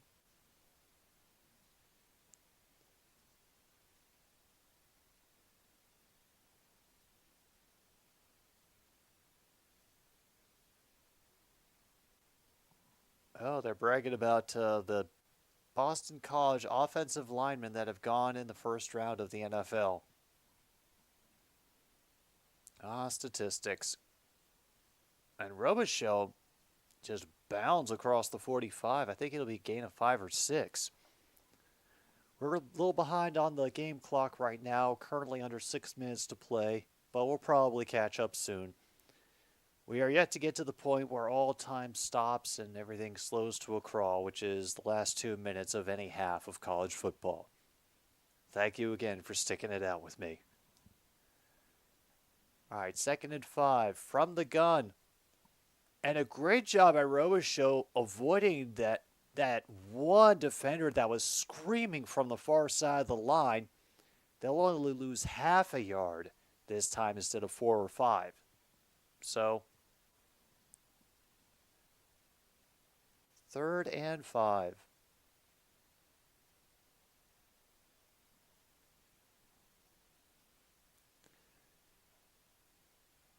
Making some respectable noise. Syracuse home crowd.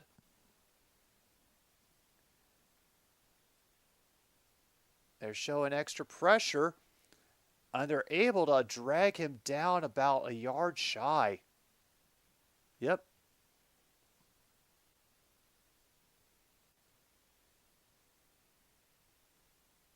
Oh, they're definitely going for it on 4th down.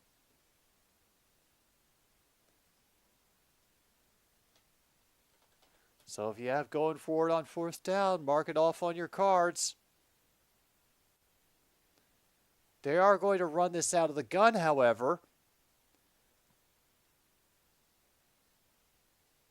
Oh, yeah, they're going to be kind with the spot. From the 1st down, definitely. Oh, yeah.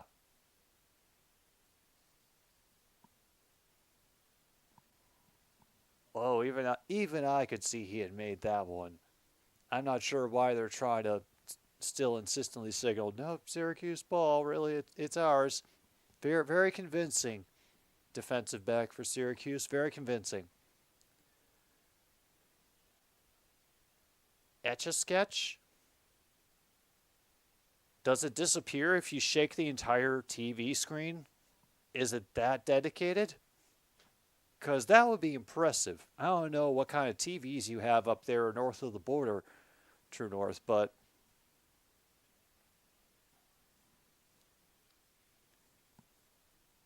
oh my, now 2nd and 7. BC definitely taking their time. I think they are glad to not let Syracuse on the field again if they can help it.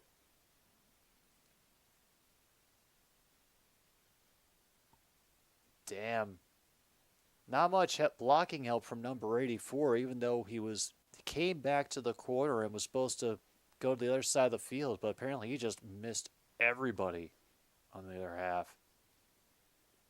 An Etch-a-Sketch technology lets you see where they went on replays. I still remember when they tried to put that little glowing halo on the puck for the Fox coverage of hockey. Honestly, it was a good idea, but they couldn't figure out a way to. The thing is, they hadn't figured out, hey, maybe we should put cameras on the other side of the ice so that they can see it from when they get trapped up against the boards. They were just a little bit behind. Oh, another 4th and 1, folks.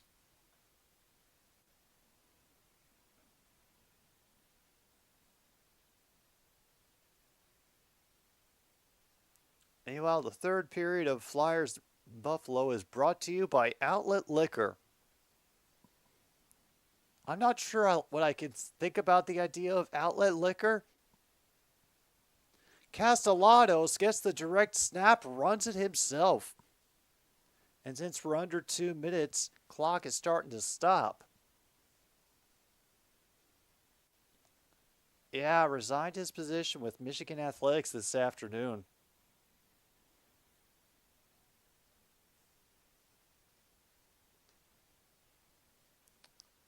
Oh, yeah. One real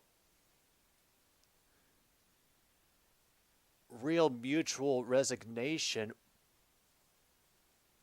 And what the camera guy at this game, do they just have no support? Like, they have had some of the worst angles for this game, and they are not able to keep up with the plays at all.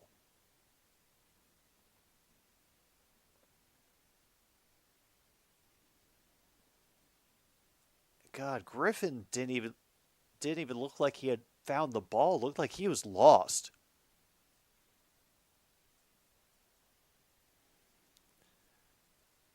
Great pressure off the edge, but a great job by number 2. Griffin makes up for it, is able to work for a first down, and gets to their kicker's field goal range, if that line is to be believed. On to 69 seconds. Castellanos evades the sack. He will have to run, but he will use his speed and the diagonal for a first down. Barron, who had to corner him out of bounds, is pissed about something. Yeah. No, he is. I think there was some kind of defensive miscommunication on that play, because he looked like he was still waiting for an answer about something. He had his arms out like, I'm waiting. Can someone give me a hint as what's about to happen next? Damn.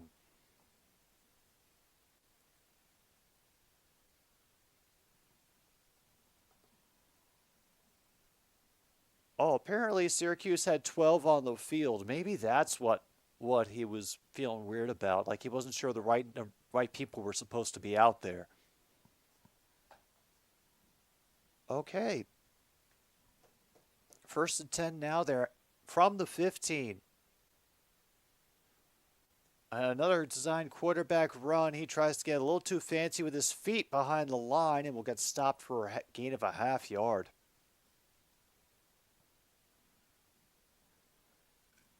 And wow, we get the timeout by Boston College. First of the half.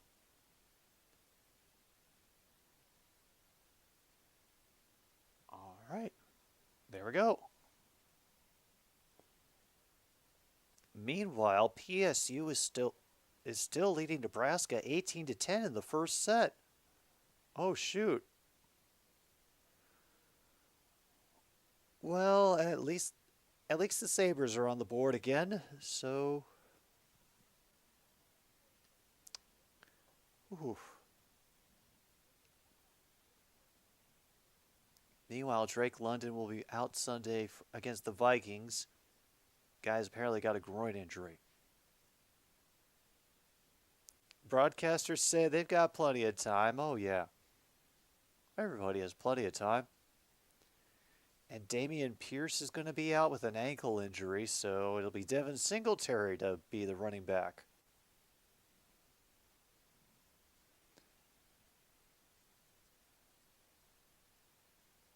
Castellanos, and he draws the flag.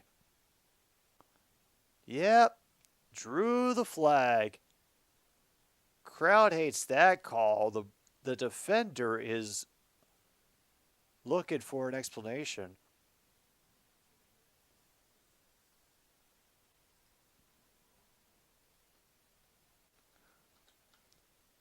Ball is placed at the 2-yard line. Automatic first down for that pass interference in the end zone.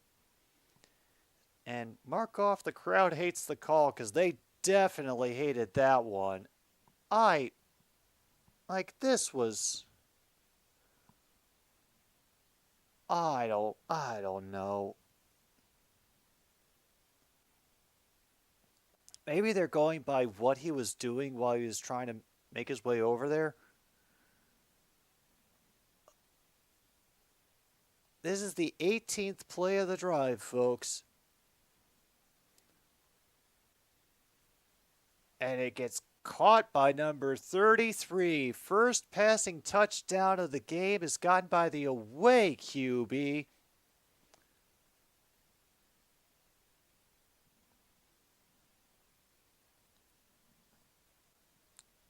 And that goes to Anthony Ferrucci.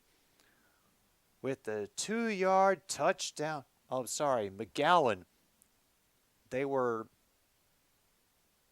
giving me just the wrong information. Fantastic. They get it down to 48 seconds.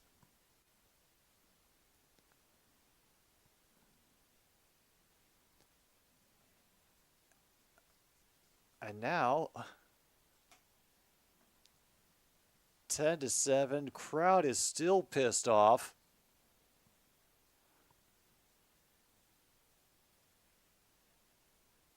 Meanwhile, Nebraska has taken another timeout as Penn State is now up to 20-11. Oh.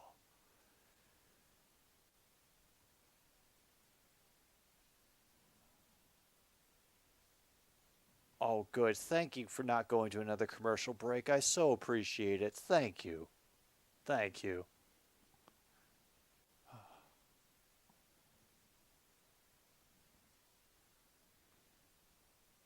Oh yeah, those are some angry fans in the stands, especially that older guy with the orange afro wig and the slapdash paint job on his face. Oh, look who's cheering for Penn State now.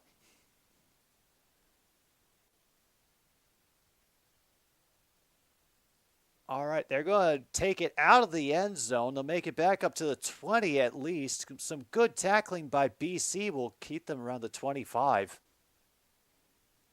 Uh-oh, and now we got people getting a little chippy off of this tackle that occurred right near the Syracuse sideline.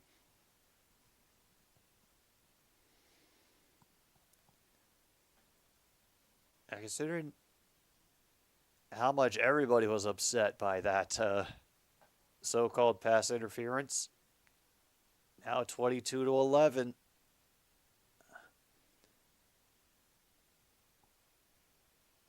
Allen will get out to the 20. And now we have an offensive lineman who just sits down and points at his knee.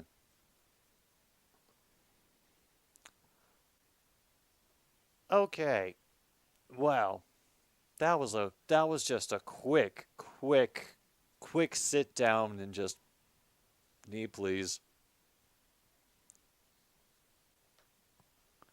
Oh boy, that cannot be good. I'm not sure exactly what they're testing, but dude's got knee braces and his ankles are pretty heavily. Well, they look like they've got the standard amount of tape. They're trying to figure out. Wow. The wide receivers have fewer catches tonight than the Boston College defensive backs have interceptions. It's 2-0 on that.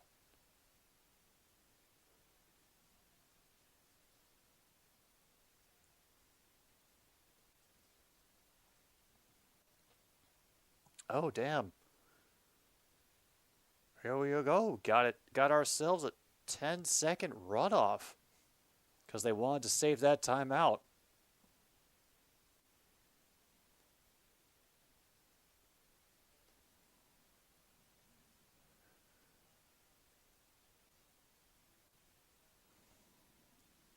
Oh, nope, they didn't. They took the timeout.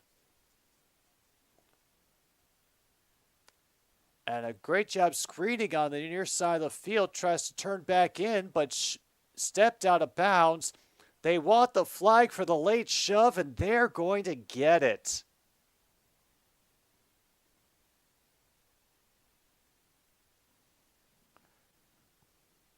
All right, 17 comes back to get the reception on the screen. Gets shoved out, just steps out on his own around the 40, and they pick it up. They try the screen with Hatcher again, and number 6 is able to fly back there. And now there's a flag in the backfield. Are we about to get roughing the QB? Yeah, roughing the QB. Oh, George Rooks gets a roughing the passer penalty. Penn State save set point and now only trail by 9, 24-15. Just one to go. I mean, we're down to 21 seconds. Play gets stopped and whistled before we can get anywhere.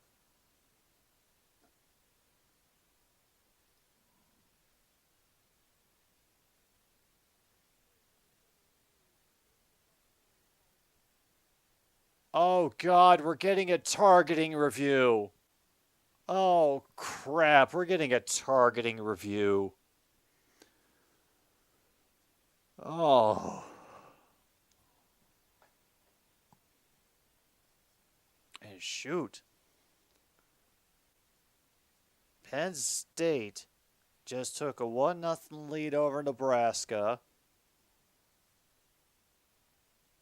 I don't think that should be targeting.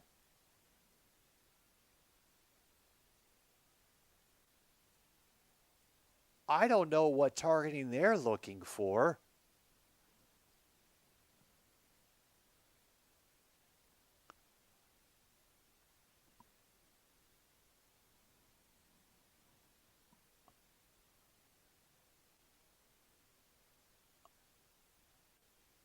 Yeah. It looked like he got him in just the chest area. Yeah, I don't think he hit him. No, I don't think there's a good enough angle. No foul for targeting, and the fans are not happy again.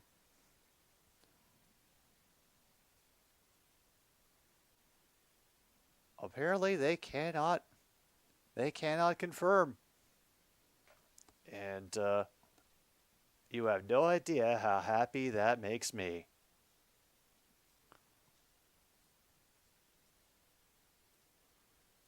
All right. They will try another run with Del Rio Wilson. And they're just going to have to take another timeout. Get another timeout off the docket for Syracuse. Yes. Approximately 15 seconds left.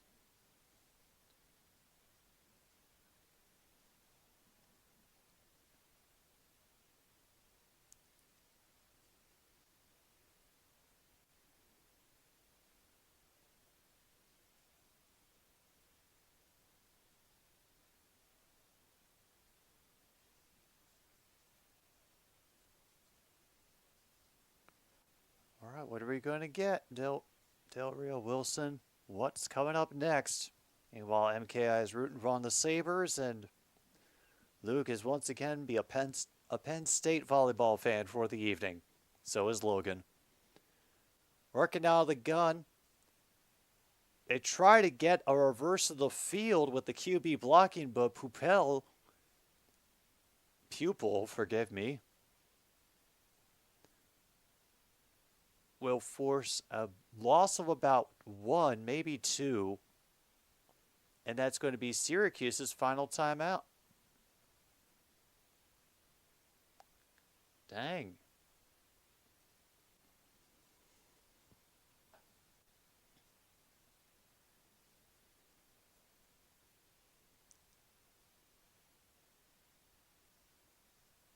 Are we really about to have a 56-yard field goal try? All right, folks, we have a potential, not only a missed kick attempt, but if this hits, a 56-yard field goal try, we're definitely putting this sucker in the rear.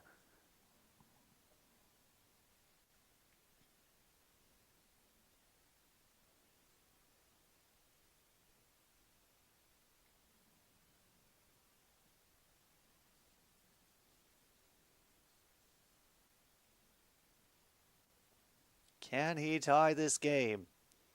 57-yard attempt from the left hash mark. Looks like he might have the leg, but not the right aim. No good, and that is going to take us into halftime, folks. Remember, Syracuse deferred, so they are going to get the ball to start halftime. So, at least we've got that to look forward to, which is something. But, damn. Boston College has taken it back again as the second lead change of the night. We're about to hit the over of 2.5 if Syracuse can do it again.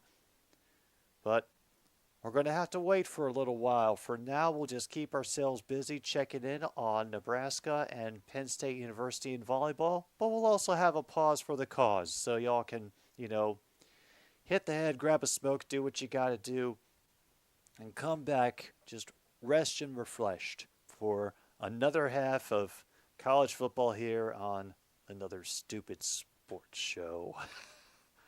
What are we even doing here?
folks, we are back. Halftime has ended for Boston College and Syracuse, and we are about to get the third quarter started. So far, the defense is what is doing all the work. Syracuse can't get a passing game going, and Boston College cannot get out of its own way. So let's see how things shape up here in the second half. Syracuse deferred. They are going to get the ball to start with. Kickoff is currently away. We returned a couple of yards in the end zone and tripped up by a shoestring around the 14. Will fall forward to about the 17. Well, a bit of a letdown.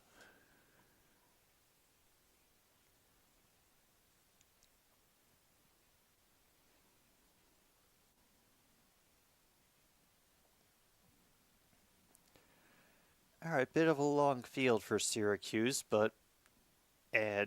oh yeah, Boston College winning the time of possession battle 22-8 in minutes. Basically a vertical pass, but they do get across the 20 with that reception by Valeri. Second and down now. They got 5 officially. Good for them.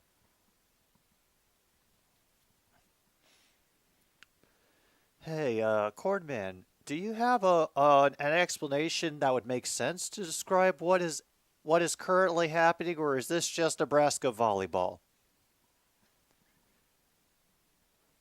3rd and 1, by the way. We've got Allen in the backfield. Del Rio Wilson. Oh, they try, but he is able to reach for the first down.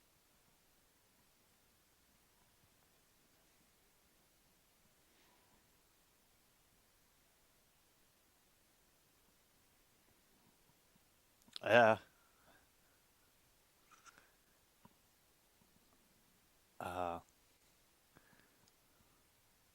Fun in the way that you had to swing the hammer a couple times.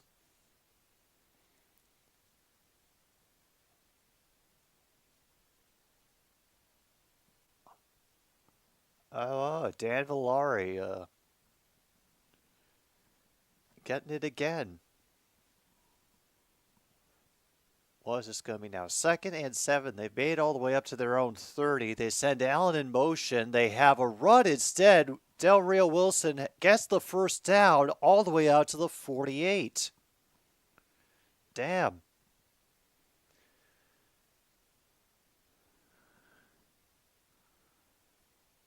One of those games. Gotcha.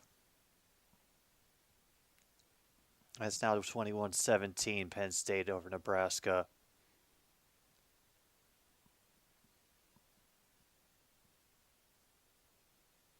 Oh, why you don't argue the false start with the ref, man.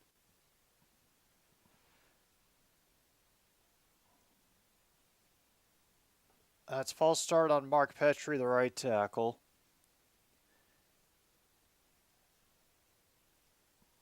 And dang, a little bit of a setback after all that wonderful progress they made. Pushes them back to the 43. They're looking for a run option again. He decides to keep it instead of shoveling it away. BC read it all the way, however, and is only a gain of 3, I think. Yeah, 2nd and 12.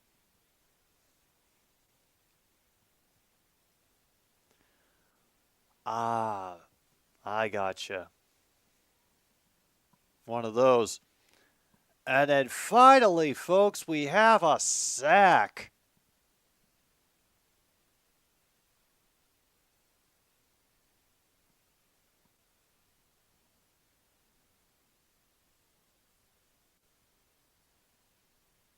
Nice. Loss of 4 on that. 3rd and 16. By the way, mark off sack on your card.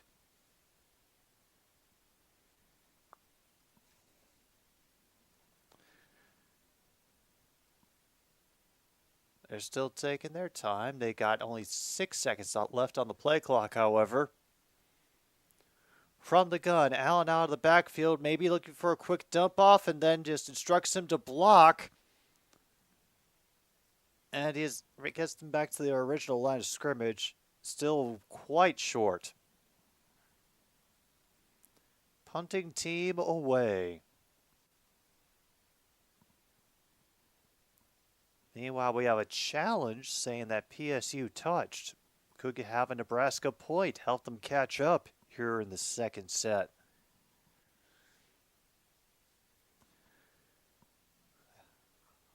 On 4th and 11. Do we have a fake coming? No, we do not. But we do have a very good punt that they're going to abandon.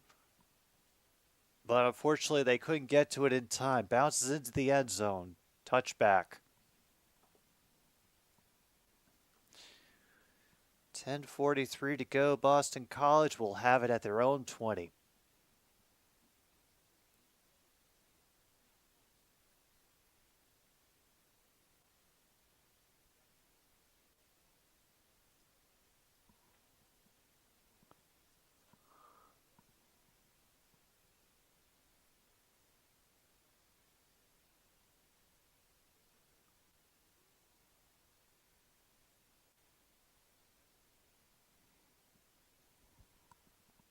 And the call gets overturned. It's now 18-21, Penn State.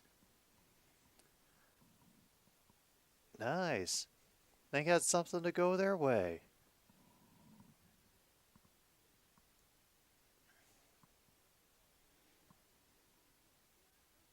Uh-oh, PSU does get one back, however. We're still on a commercial break for Boston College and Syracuse.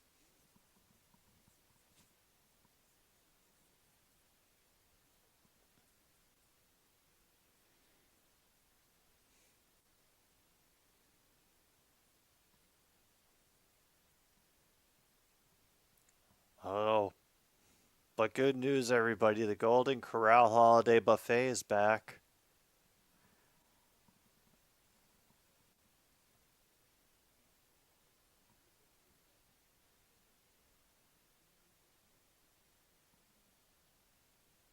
Uh-oh, Penn State is now up 23-18.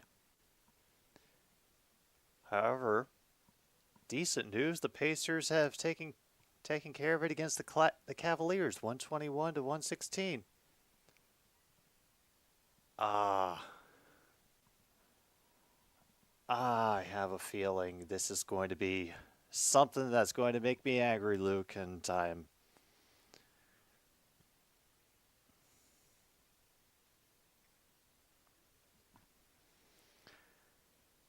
Oh,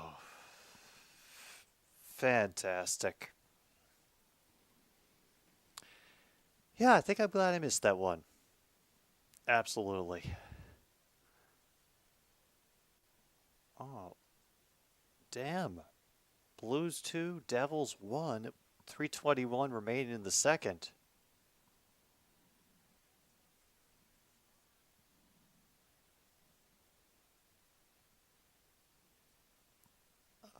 Oh, Dwight Freeney is there tonight. So, yeah. Former players watching the game. Mark it off on your cards, folks.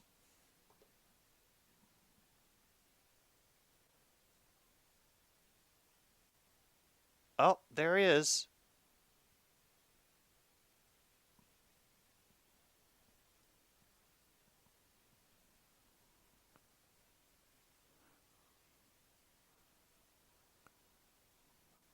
All right. So, oh, good run up the middle. They might have stumbled a little bit. Only limits the gain to 7, but hey, it's still something.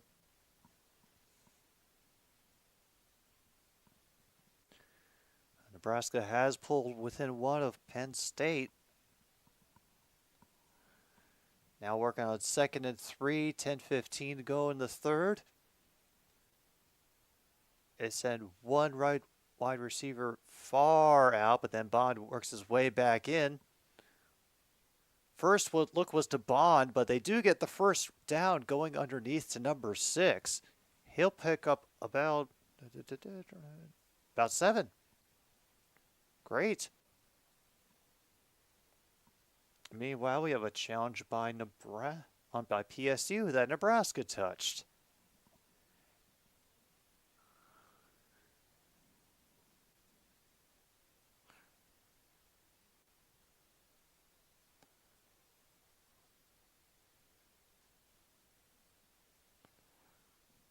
Decides to follow the pile, and yeah, it kind of works for number 5,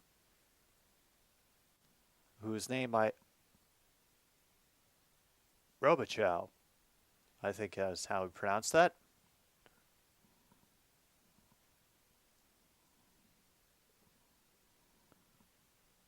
We're finally caught up with the game clock.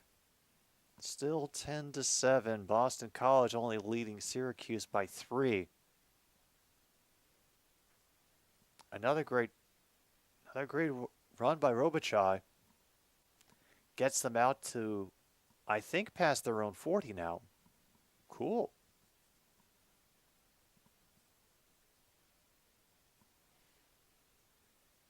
Meanwhile, the call's overturned, and now we have a Penn State set point. Now third and 1 coming up for BC. We get extra noise coming from the crowd. Nebraska has gotten a point back. Robichaux. He makes it through. First down. All right, and the clock continues to tick away as Angie has decided to once again park herself on my lap.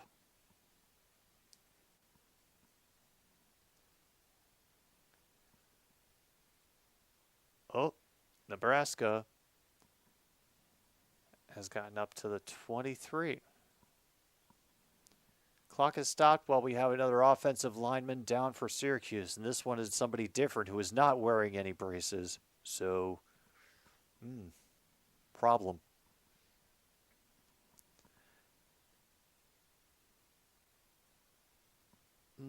Nothing really different since the last time you asked, Logan.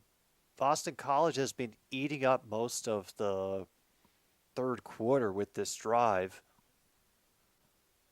Not too much in the passing departments. Nobody's missed. Oh, we did have a missed kick attempt. There's that field goal to end the half, the 57-yard one. So we can check that off.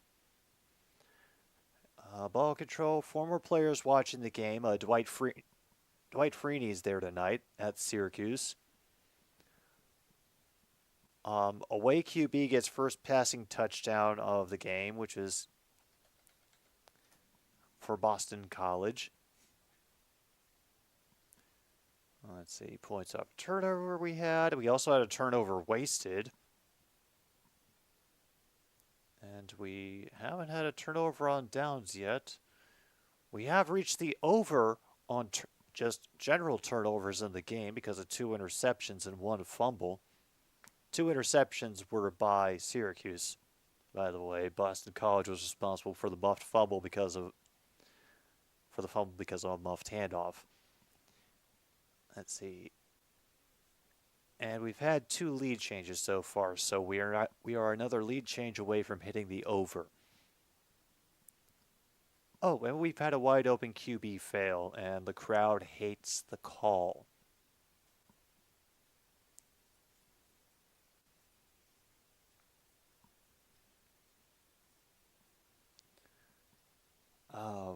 Of course they are. Damn, Penn State has won their second set. Ooh.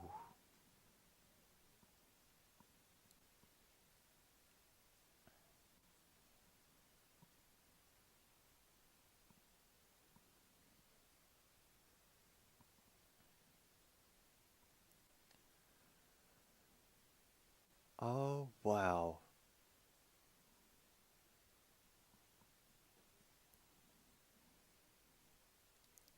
We could have an upset brewing, folks, but... Oh, why are you playing ad for the SEC network? I didn't even think this damn thing was still unlocked. Okay. Only minorly concerning.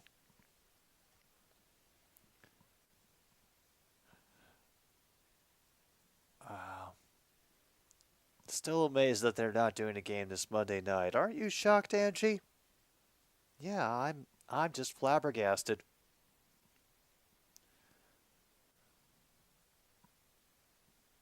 All right, from the 44, their own 44, 1st and 10. They fake the run. They're launching it. Broken up by number 32. Jump. They win the jump ball.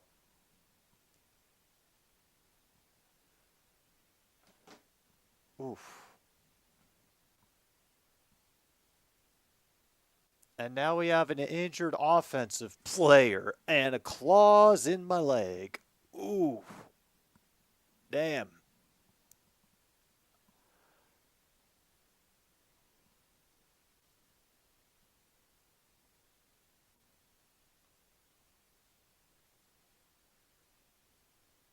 Oh boy. Fantastic. They're able to help the injured receiver, so that is something, I suppose. But we do have a break that we have to sit through right now.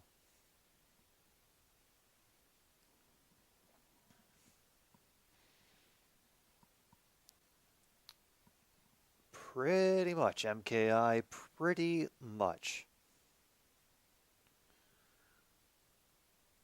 Bucks are still holding on, though, at the end of the third quarter in Milwaukee. Bucks 82, Knicks 76. Good.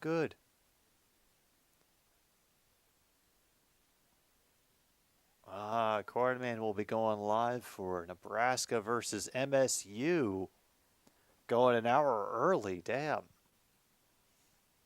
And I hope you can stick it out, and best of luck for the Cornhuskers going up against the Spartans tomorrow, man. Oh, yeah, we ran out of that a little while ago. So, we've got about halfway through the third quarter. It's about time we thank our third quarter sponsor here on another Stupid Sports Show. Legal Coffee, the Mexican instant coffee that is 99.5% guaranteed to not contain methamphetamines or copium. Now, as I have been making it very clear on this channel, I have been urging fans to watch their copium intake during the season, because that can lead to many more health problems than you realize. So,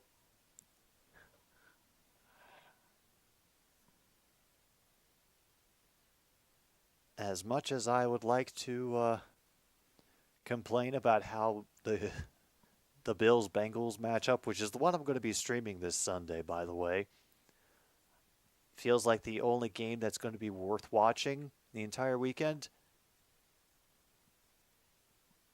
I'm also fighting to keep in mind, but yeah, this gives all the Lions players a chance to rest. Just enjoy the bye. You'll be back at before you know it.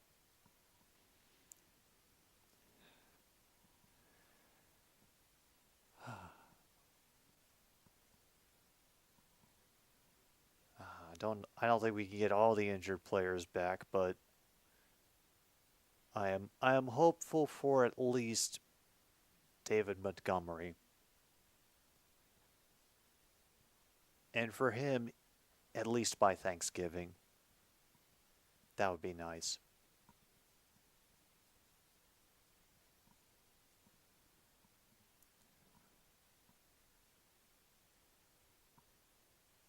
Oh, good. They're back again.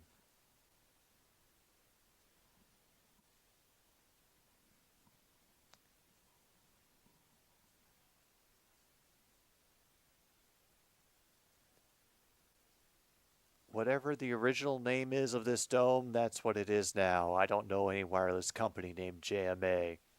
Meanwhile, we get another great run by Robichaux. Gets them up to the 50-yard line. Yep. And we have reached the start of set number 3. Come on, Nebraska. Don't get blanked by Penn State. 3rd and 3 now. They try to go with a jet sweep, and Stephon Thompson blows it up in the backfield. Loss of 2. Forced them into a 4th down.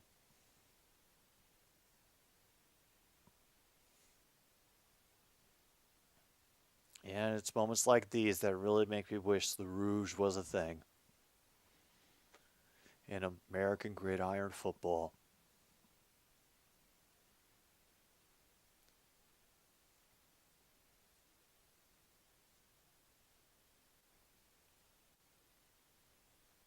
They take a receiver out from guarding the punter to cut things off, forcing the return man to the far side of the field. Does get up past the 20, 25, 30, has a couple of blockers, has made it to the 45. Ooh. That is a great special teams run by number 87 for Syracuse.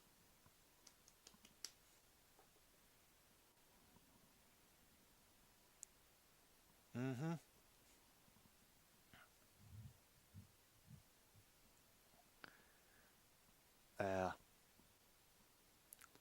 Hey. Hey, when you go home, you gotta see the bookies, you know? Check in, ask how the kids are doing. Tries to go it, and a great job by Batson coming up to meet Hatcher. Incomplete. Whew. They faked a quick pass right off the line, trying to go deep. The 23 saw it happening, and they just banged into each other. Both going for the catch, neither one getting it. 2nd and 10, and everybody moved. Oh, we got a quick 3-0 lead. Nebraska over Penn State now.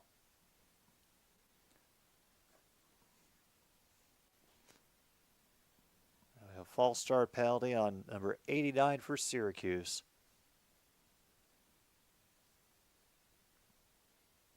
Oh, that's Villari. Gotcha.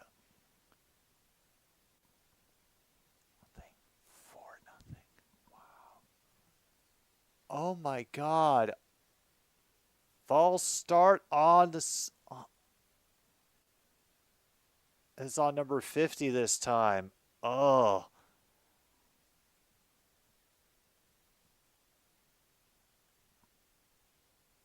Oh, God, they're chanting to fire the coach, folks. They are chanting to fire the coach. Oh, they are so pissed.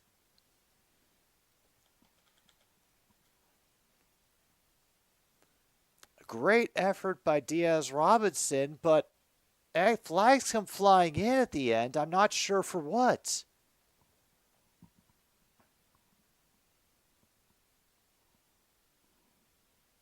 Do they think there was some kind of late hit at the end?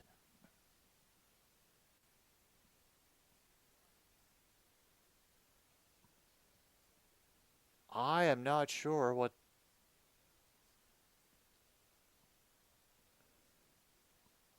Oh, looks like hands to the face on Syracuse.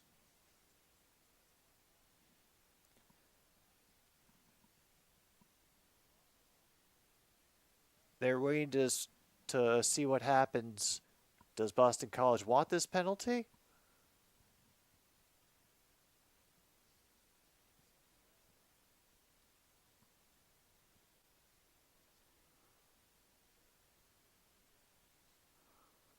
Second and all of upstate New York.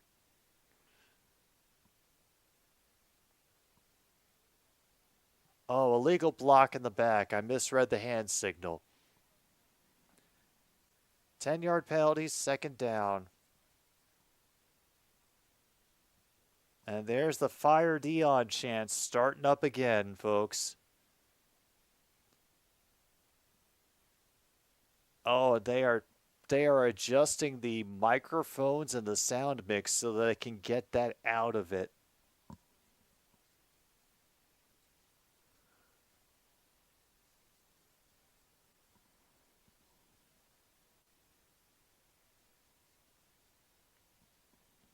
All right, what are we up to now?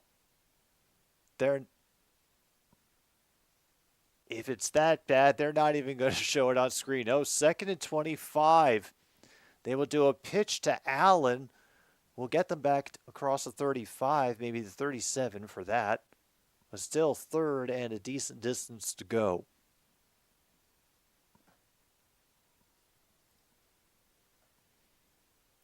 Coburg, this game has been a defensive battle and Syracuse being unable to get out of their own way with penalties. They just got 2 false start penalties and a block in the back. So now they're at 3rd and 17. They actually going to complete a pass. He's bombing it deep. They want a penalty flag for pass interference. They're not getting one. Also, Coburg, they're playing in Syracuse. The chants to fire the head coach are audible on broadcast. Also, we have Nebraska losing. They're losing 2-0 against Penn State. I mean, they're up in this one 5-1 right now, but yeah, there's just we're in 31 flavors of nonsense right here. Syracuse has to punt away. We get a fair catch called for around the 25 for Williams. That is where they will start.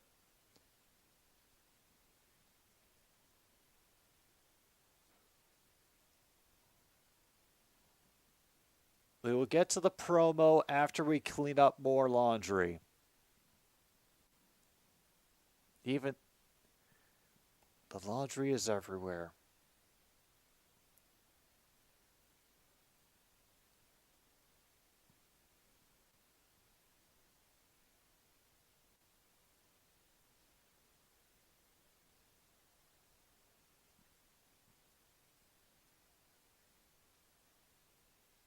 Unnecessary roughness on Syracuse.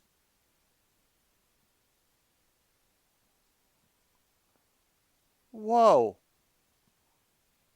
So Nelson jawed at somebody, got popped in the face for it, and he did it right in front of the referee, and yeah.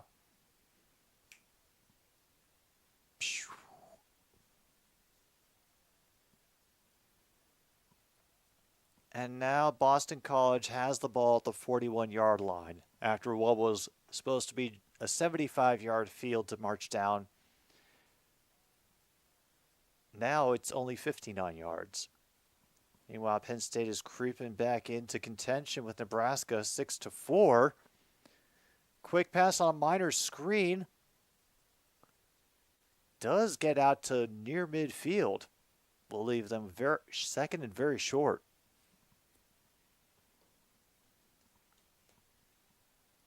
Warriors and Thunder are tied at the end of the third, 106-106.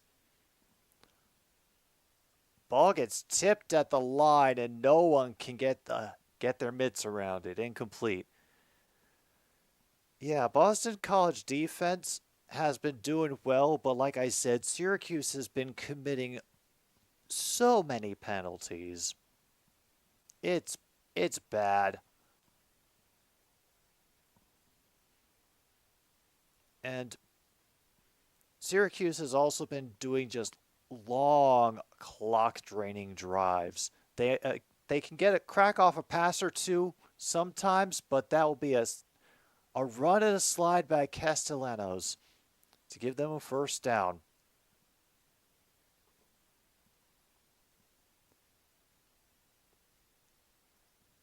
Oh yeah, it is a penalty battle of epic proportions.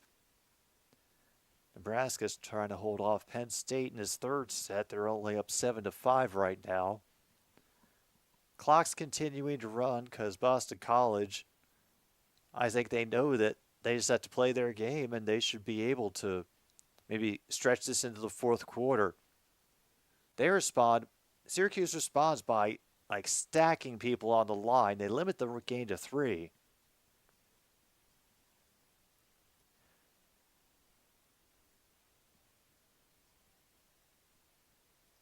You know what? That was definitely a QB sneak by Boston College earlier, even though it ended in a slide, but we'll mark that off. Oh, we've also definitely had a 10-plus yard QB run because Carlos Del Rio Wilson got Syracuse's only score of the evening on a 26-yard run. And he dodges the pressure and he's going to take off and will slide down inside the 35. Oh my goodness. He just ducked underneath that one arm that came in. They apparently compared his feet to Kyler Murray, which, we hope for it. And we have another reception by Tomlin. Looks like a short gain this time.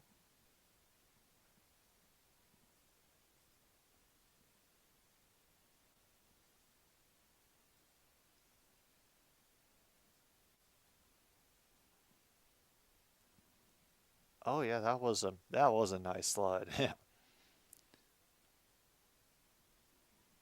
You don't think New Jersey can come back with 20 minutes to go? Oh, sounds like a nice challenge, True North. Robichaux, meanwhile, gets another run up the middle, gets 4 yards, 3rd and 1 coming. Okay, Nebraska building up their lead again. 10-7 over PSU.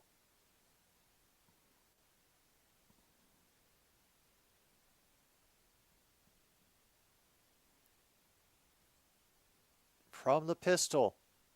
A great stop by the Syracuse defense. Maybe gets back to the line of scrimmage.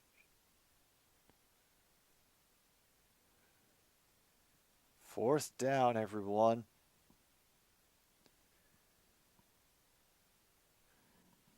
The announcers have been saying over and over for the past 10 minutes he's going to go for it. Yeah, absolutely. He's going to go for it. He's going to go for it. No matter what.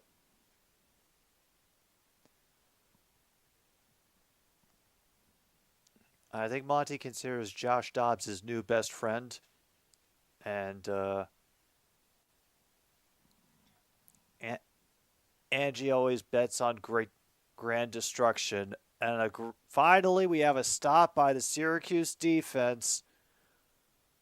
I don't think there's any way in hell that he got close to getting this one. Oh, now we got people looking for more unnecessary roughness penalties. Yeah. Turnover on downs, folks. Mark it off on your cards.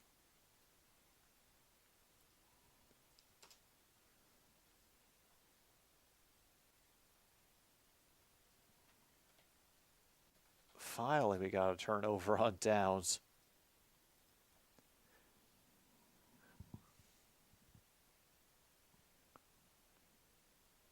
Oh, yeah, he definitely got well stopped. Like,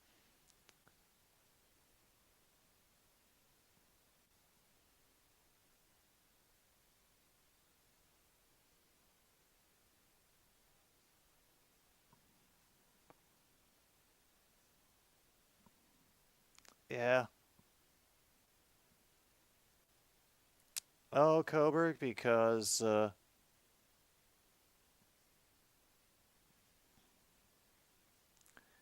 it could be much rougher. It could be much, much rougher and much, much deadlier. All right, a great breakthrough by Yellen, and now it's a foot race. And he's able to get tackled from behind inside the 20. Under a minute to go in the third quarter. And Syracuse may be getting back into this game, or at least forcing BC's hand that they're going to have to go down the field and score. They try another screen, but a great open tackle by number 26 limits the gain to 2.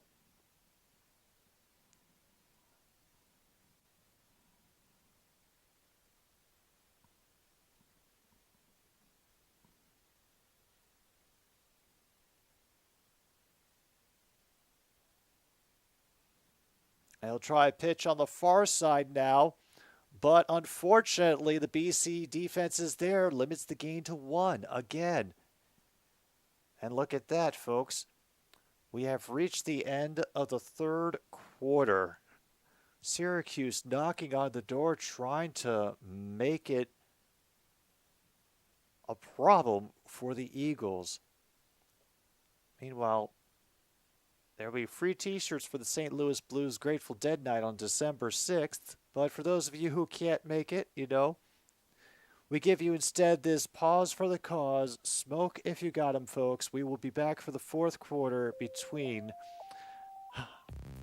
Boston College and Syracuse here on another stupid sports show.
I think it's real brave of ESPN2 to interview that air that interview with the Syracuse coach after the fans have been chanting for his firing during the third quarter. Maybe they have changed their tune now, but damn.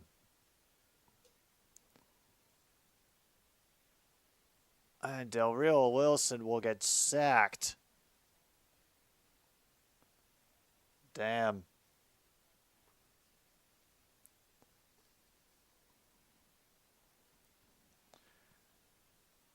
So, did I mention that Monty asked for overtime? Because Monty asked for overtime. So, yeah. Nebraska still leads Penn State by 3. They're slowly crawling their way to hopefully their first. Ooh, it right in the upright. Just inside the right upright. But folks,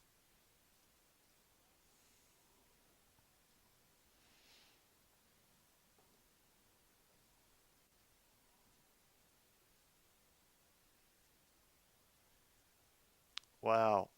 Apparently these are former Big East rivals that then moved to the ACC.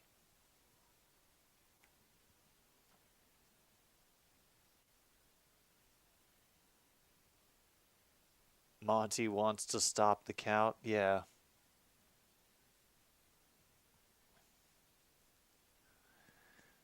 Coburg, I'm sorry, but we may be in trouble for this stream. I do apologize.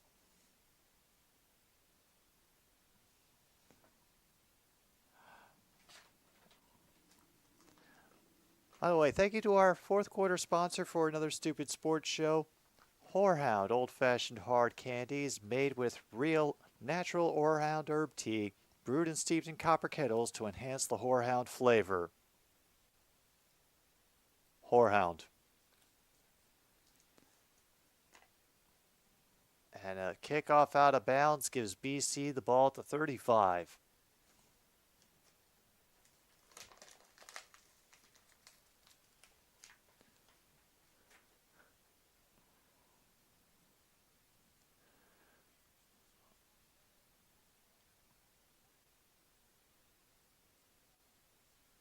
All right. Wow, they even got a highlight package for their rivalry.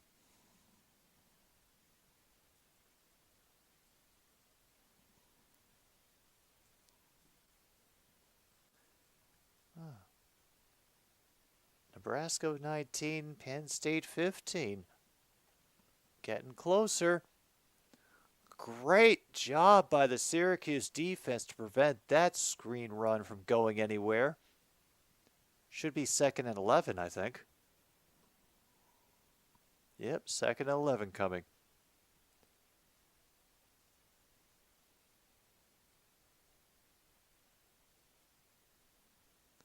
Hey, there hasn't been any Sioux City sarsaparilla at the place I usually get it, and I don't know how far I'm willing to go to just get one particular 4-pack of soda.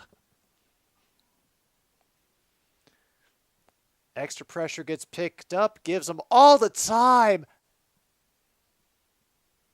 Gets Franklin, the tight end, in Syracuse territory. Let's look at this again. Oh, gets a heater and Franklin goes up for it. Leaps. What a catch. All right, we have to stop, however, because we have another injured Syracuse player on the field.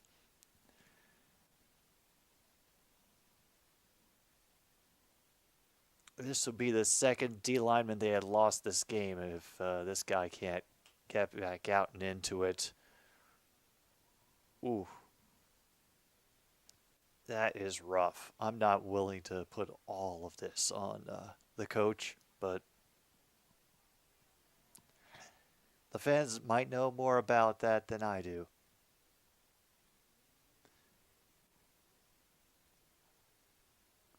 Oh, Coburg, I will bring it back as soon as I can.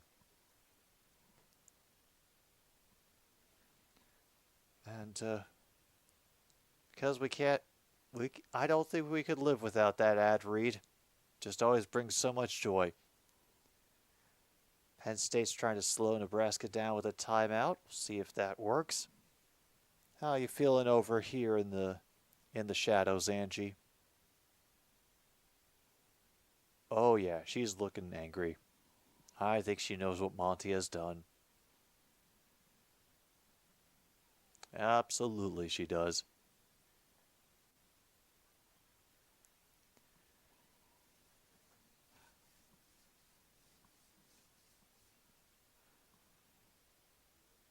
Once again, taking their time. All the advertisements, all the advertisements. Dollars, dollars, dollars.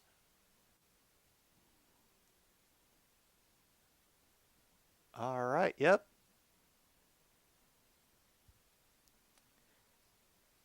Hello, Tim M. and Kip Gaming. I'm doing well.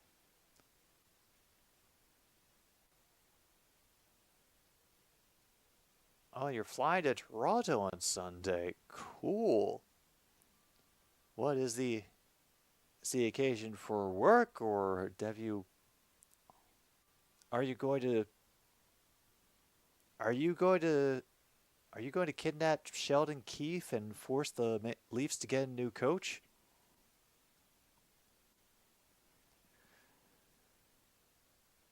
Oh, there it is. The hype package for the in-season tournament.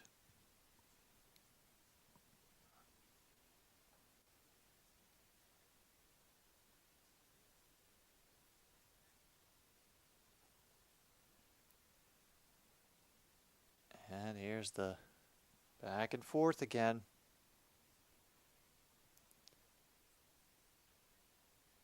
Nebraska and Penn State. Nittany Lions currently leading 2-0 in the sets. Nebraska trying to prevent the sweep.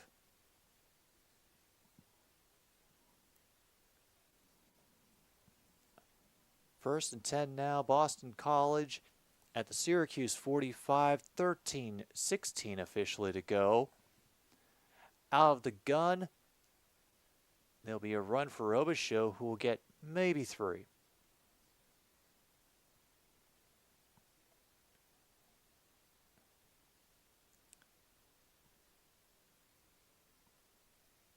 Blues penalty for hooking and Devils penalty for embellishment. I'm thinking that's also just to discourage people who embellish, because if he sold like Shawn Michaels getting kicked in the stomach by Hulk Hogan at WrestleMania level of embellishment, then yeah, they probably want to nip that in the bud. Oh shoot, a big pop, but there is a flag. Oh man, are we going to have a flag for unnecessary roughness after Barron popped the ball out? Oh, because that receiver has not gotten up. Oh, no. Oh, I'm sorry to hear that, Tim. Hope things go smoothly.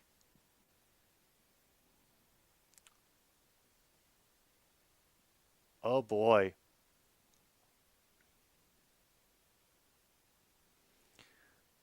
The fans are furious. We're definitely hearing some stuff you're not supposed to say on TV. Get through. So mark that off on your cards. And Kip found a donut. There's victories all over.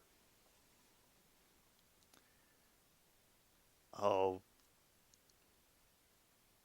I just assure you, Coburg, there have been a lot. Many a flag. I don't even want to bother counting the damn things.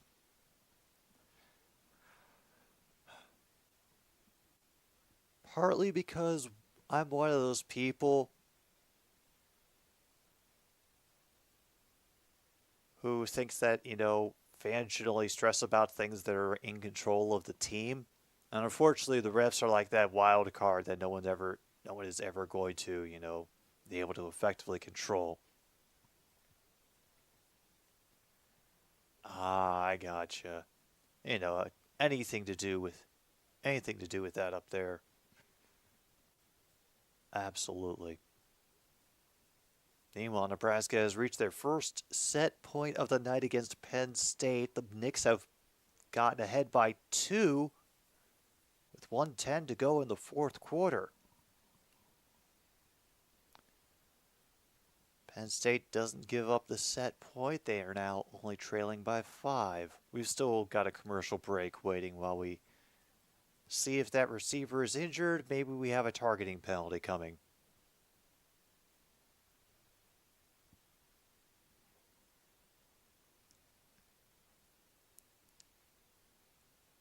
I so want to grab another Sioux City Birch beer, and you know what? Screw it, I will. Oh, shoot, Huskers have won set number 3. They now only trail Penn State 2-1. Goody goody gumdrops.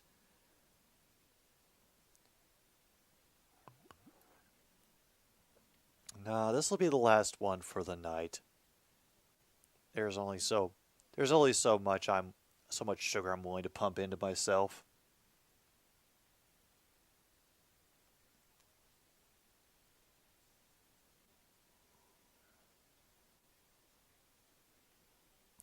Catch, fumble, recover.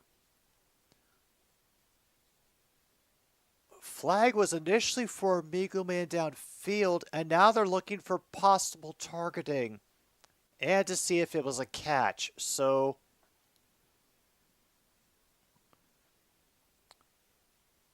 no worries, card man. I know you got to start looking after the old people at a certain point.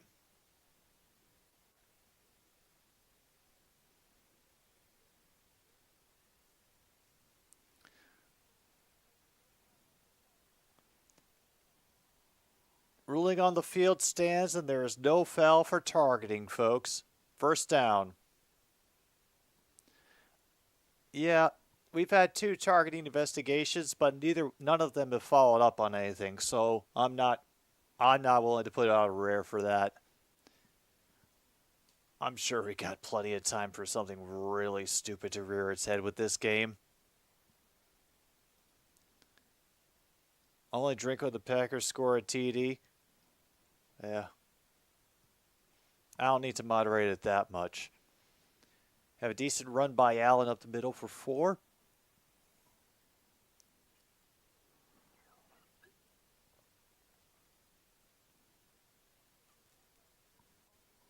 And now we have another injured Syracuse player on the field. And immediate timeout. So we'll get another commercial break, folks. Don't worry. All those ads that you saw earlier, we're going to run them again.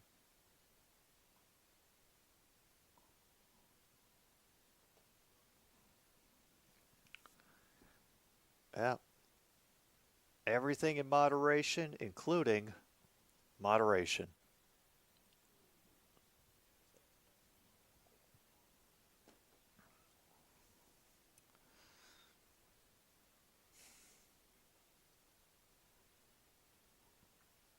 Yeah, there's still plenty of time in this.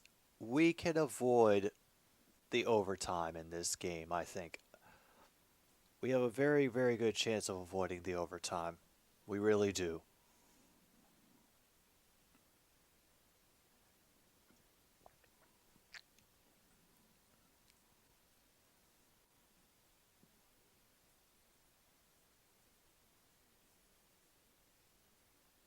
I also didn't watch the Jets-Giants game. I figured I didn't want to put myself through the pain. No, not for me. All right, can Nebraska get it back for set number 4? That's the only thing that's kind of a pain in the butt about this, is that it's so difficult to like directly flip between channels. I am, Kip. I'm actually going to be streaming for Bills Bengals.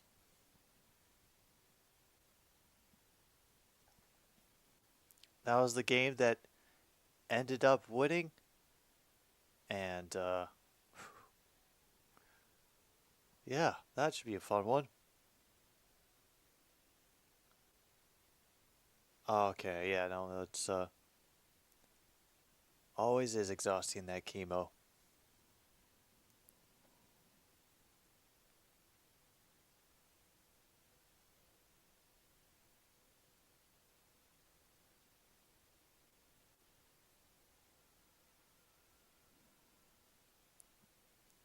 And we get an early start with a tie. All right, this was taking a while. They must have had to wait a while to make sure he was okay with his leg. Or whatever was wrong with him. Well, the D lineman for Syracuse was down on one knee. That's why we're having that injury timeout just now. But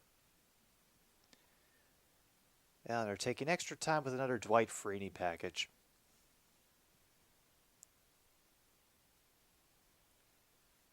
Oh, the original Believe It or Not aquarium show. Cool. All right, Syracuse now inside the 40. And Allen will get another first down. Gets them to 26 with another burst of speed up through the middle.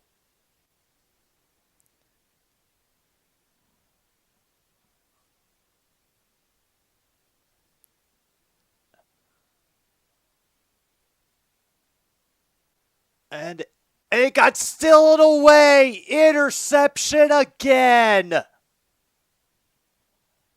Jones gets another pick. He just ripped it out of the receiver's hands.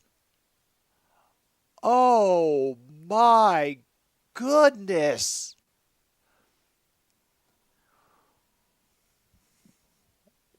Oh, we have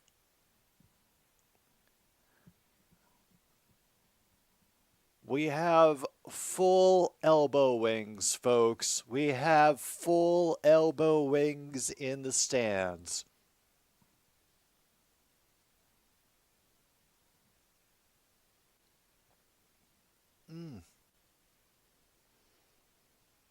Meanwhile, we have a challenge by Nebraska for a possible touch by Penn State. They have, from their 25, Castellanos will slide after gaining about 5, I think.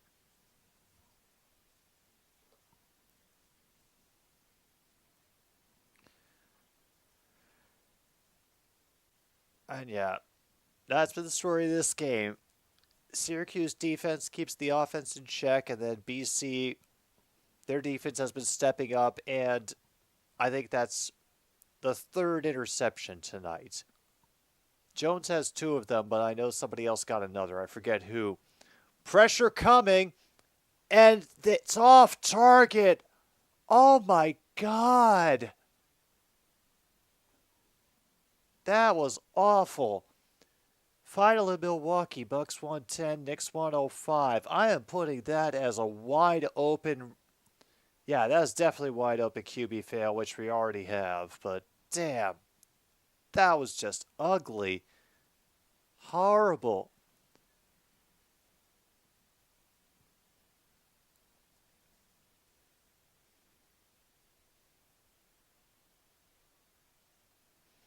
They bring it again.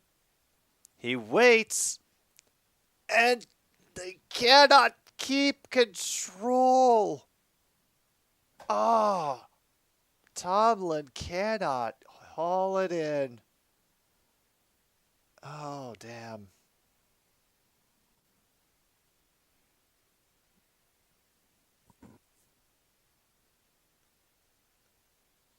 He was racing for it, but he could not haul it in. Oh, he tried.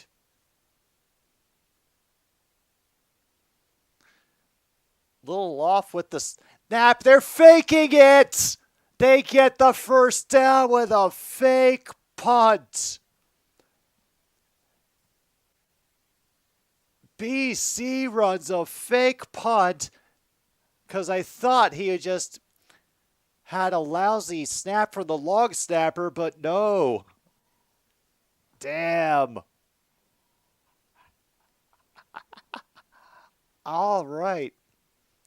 It is still Boston College ball, folks. Damn. Heat take care of the Wizards 121-114. It's now 3-2 after an overturned point. Syracuse gets a loss of 3, stopping that run by BC.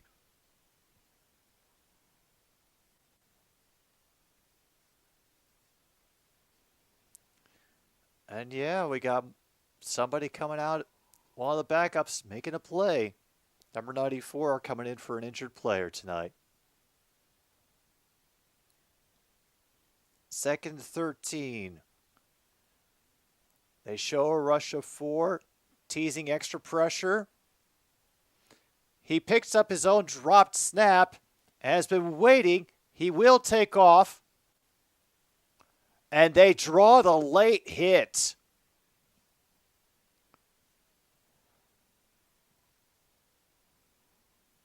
They did not pull up.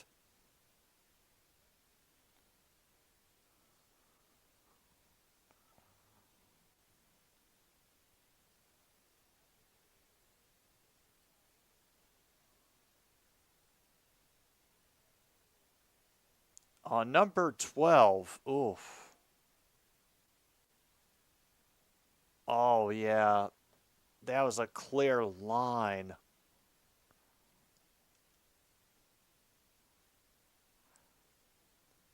Penn State not willing to let Nebraska get too far ahead. It's 5-5 here in the fourth set.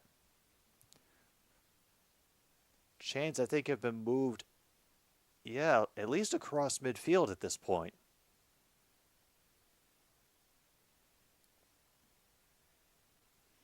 Yeah, just across at the 47.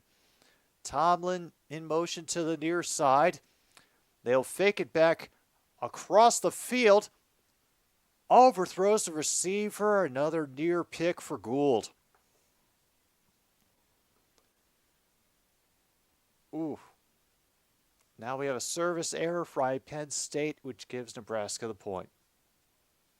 Chris Paul scored only 1 point, but had 13 assists. Hey, contribute where you can.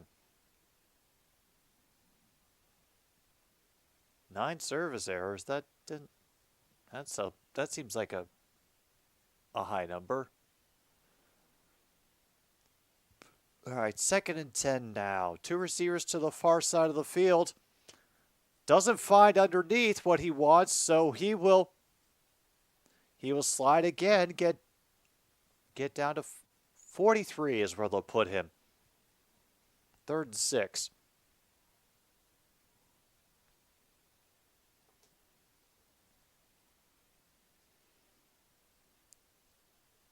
And just as Penn State ties it up again, they do another service error.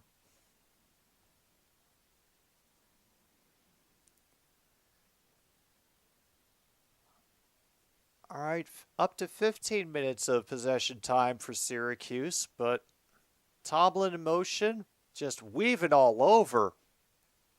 Castellanos nearly loses track of the ball, but manages to hold on to it as he falls forward, be about 4th and 3.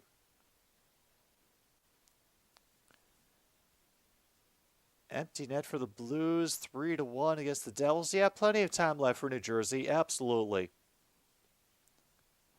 And what do you know? The Cornhuskers take the lead against Penn State without the help of a service error. Good for them. Oh. It's 4th and 4, and they are punting.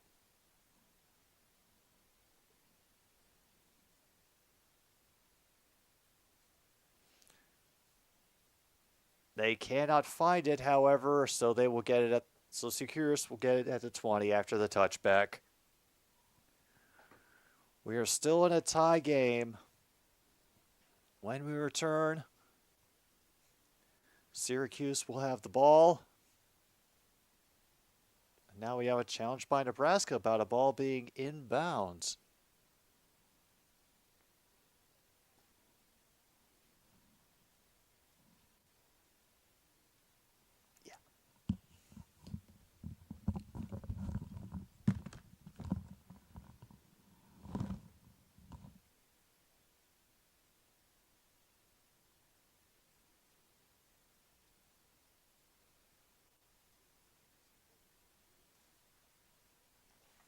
check off a second rare spot for that fake punt.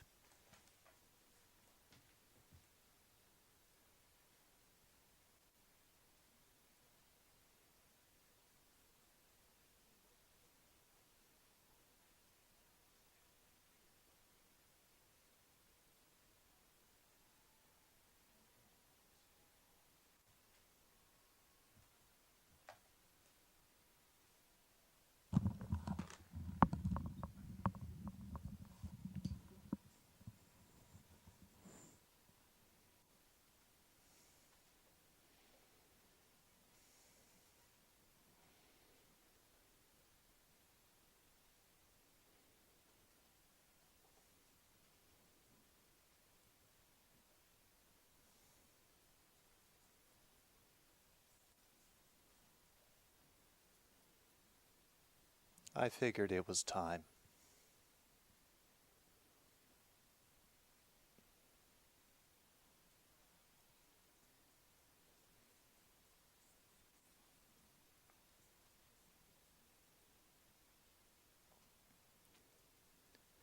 Yeah, check that out, Monty. All your fans are out in support. I'm sure Angie is losing what's left of her mind over on her tower, but... Oh, we've got it up to 4-1. 9 seconds to go. Still plenty of time for the Devils to come back, though. Absolutely.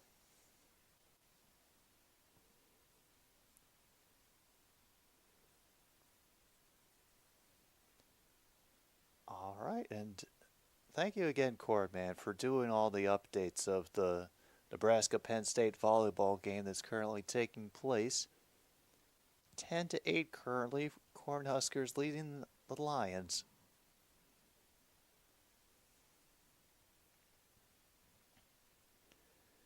Exactly. And, you know, considering how many human fingers we have on our human hands, just imagine how much time that is.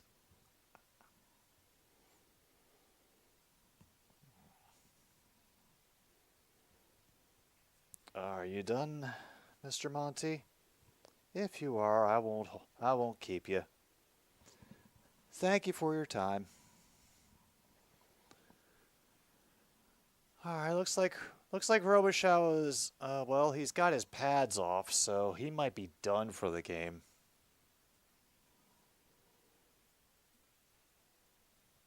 All right.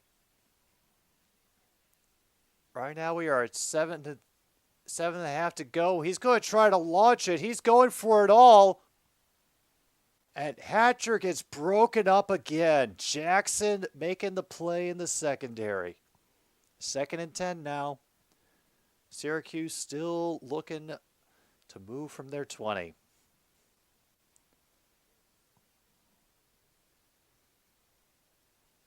And they had holding on the offense. No wonder he had so much damn time to throw that thing.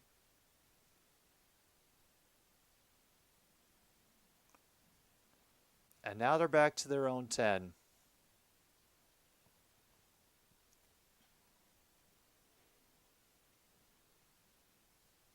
Oh yeah, I'm sure John Jay is very happy somewhere. Now Denver's beating Dallas 24-16. Out of the gun. Del Rio Wilson will run forward. They want their own late hit, but they are not going to get it.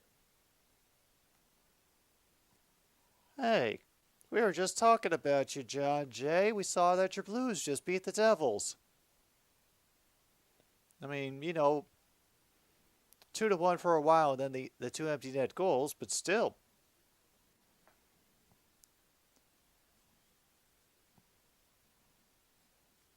Second and 18, they're going to try a quick pass and not get anything. Incomplete forward pass, but they had to qualify it, and now Del Rio Wilson is limping. Okay. This is something that we're going to have to might go back and look at the.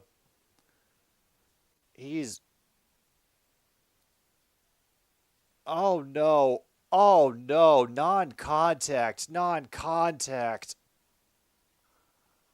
Oh boy. Okay, they do a quick handoff, but thankfully Allen can rush. He gets them back to original line of scrimmage for fourth down, but oh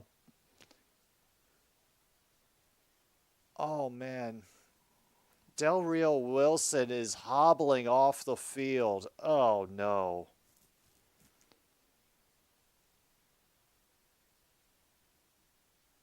14-9 now for Penn State. They've taken another timeout.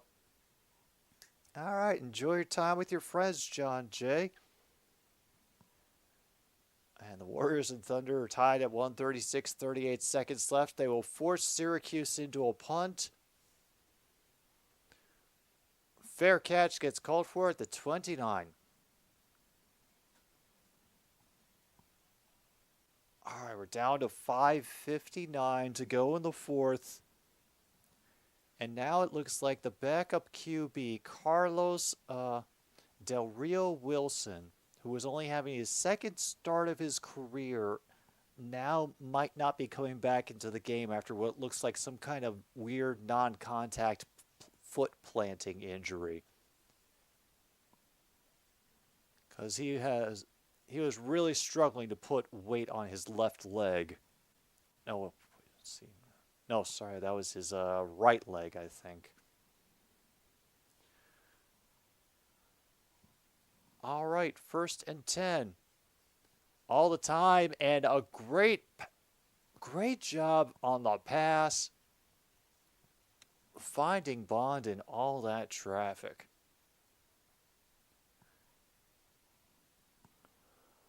Ooh.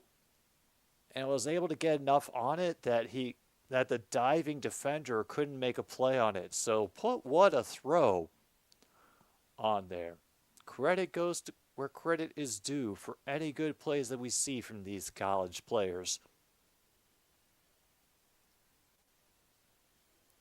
Huskers now on a 5-0 scoring run. Quarterback run will only fetch them about half a yard.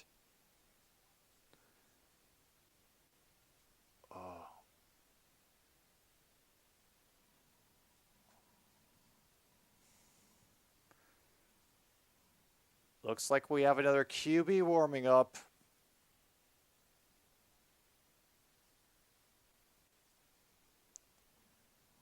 Oh dear.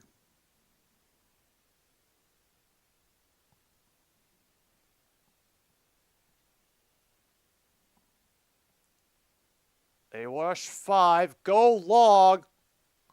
A little bit too far to draw anything. Respect the effort, but work on the timing. That's the secret of comedy, man. Yeah, MKI, I think we've got a 5-setter going for Nebraska Penn State as well. Monty is getting what he wants tonight. 3rd and 9 now, 4:35 to go in the game. Boston College just over the 50-yard line. They bring the blitz, but a great job stepping out of that tackle. Castellanos gets the run for the first down. Ooh.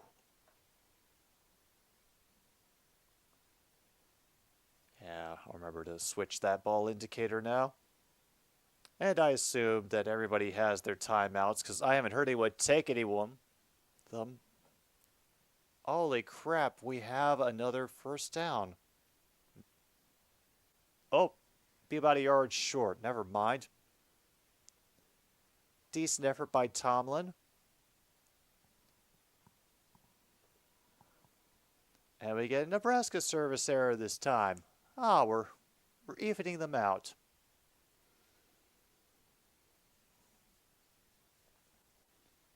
Ocean of possibilities on 2nd and 1. And he goes to the air. Looking for Franklin again. He was looking for more pass interference instead of looking for the ball. Meanwhile, down by 5 is PSU. Nebraska has called a timeout.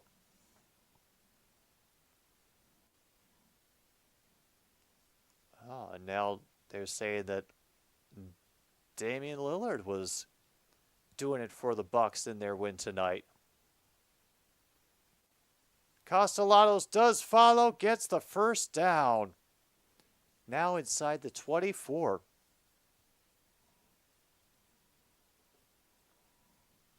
A little bit ahead on the time. We're at 3:23 to go. Both teams have all their timeouts. And they're going to go quickly, and they'll be Castellanos again. Run for about 6.5.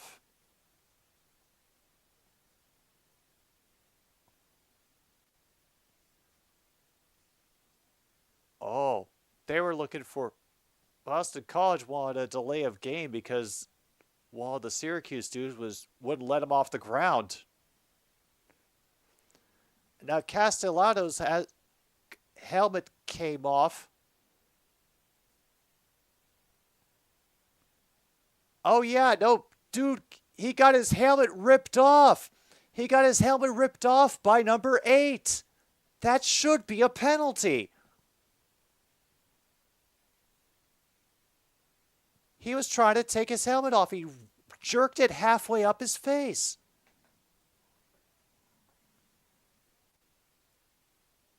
Wow. Yeah. That, considering there was a ref staring right at that man, refs are blind. And now there's a QB in with the last name of Moorhead. So remember, folks, fight, fight, fight for Moorhead.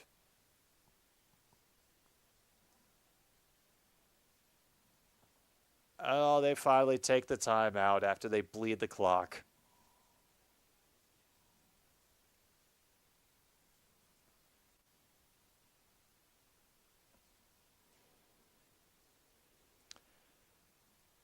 Thunder only down 1. OKC have taken a timeout with 21 seconds to go.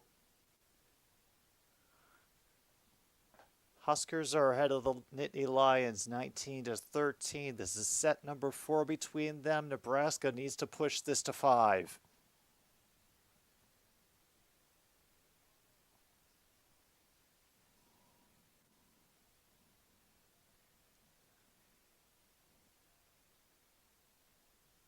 All right, 2nd and 4 now coming. Castellanos, the sophomores, 20 for 37 tonight. 146 yards, 1 touchdown. All right.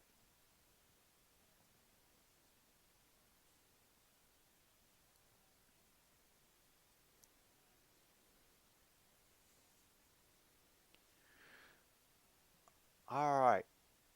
Single back in the backfield, and they will hand off to them. And damn! Gets a personal escort with the offensive line. Andre Hines gets his first carry of the season, and it gives Boston College their first down. So apparently Syracuse just took a timeout.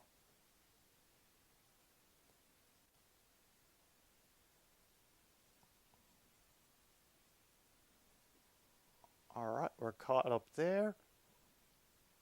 Clock is down to 2:33. Nebraska has now gotten to 20 points.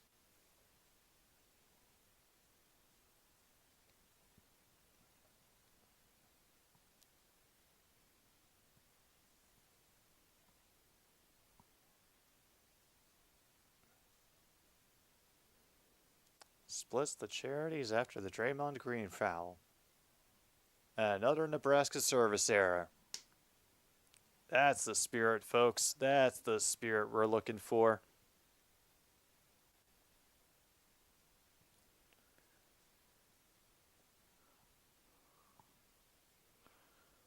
All right, Boston College. Can you put this away?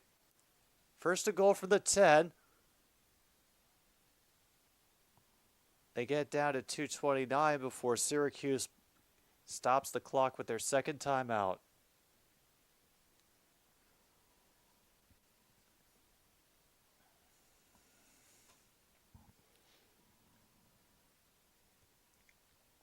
Angie, do you want overtime?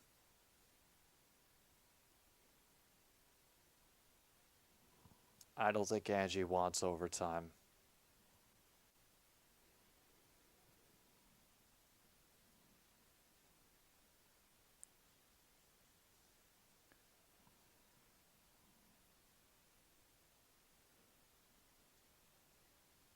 All right.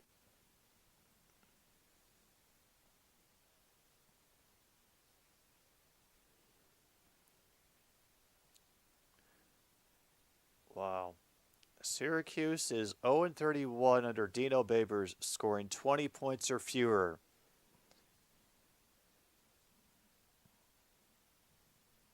Oh dear. Draymond Green gets offensive interference at the buzzer. And he gets the angle right on the corner. Touchdown, and he waves goodbye to the crowd. There's a few maroon sweatshirts in the stands, but yeah, I think they're pretty outnumbered. We have reached the end of Warriors Thunder, and they are tied at 139. Yep, congratulations, William. Monty has seen fit to send you to overtime. Over here, in the meantime, it's 17-10, Boston College over Syracuse.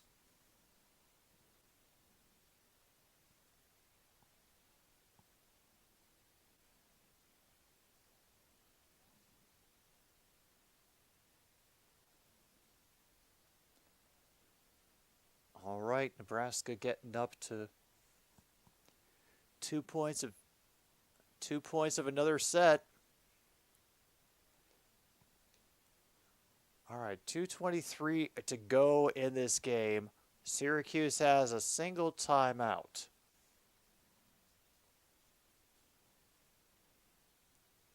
Boston College has had over 40 minutes of time of possession in this game, just so you know.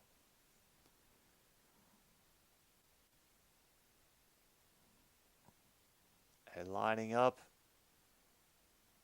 Kick is away. They're going to force him to return it from the 5. And he will get smacked first at the 25, down to about the 28. People are jawing after the return still.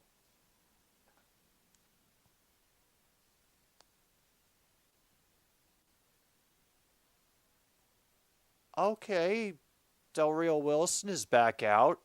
Okay. I'm not sure whether I should be nervous about that or not, but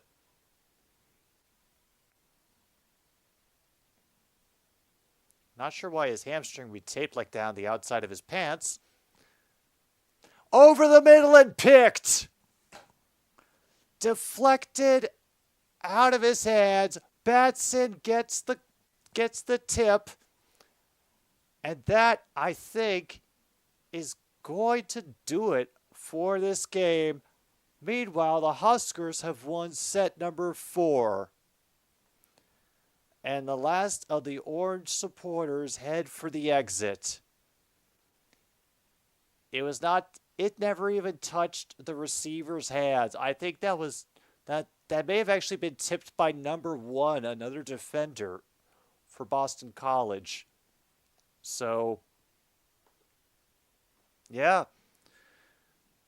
Boston College looks like they are going to pull it out and get themselves to 6-3.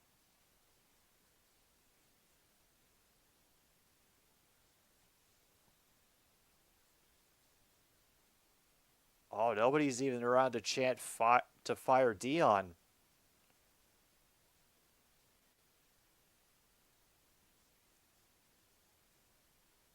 And this will be another run for Hines, get about 5. They've stopped it with their one last timeout.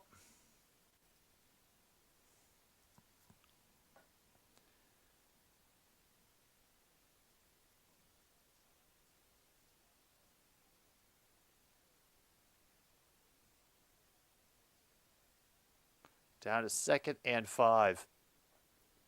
Warriors have reviewed the call. It's overturned. Green scores. And the Warriors win at the end.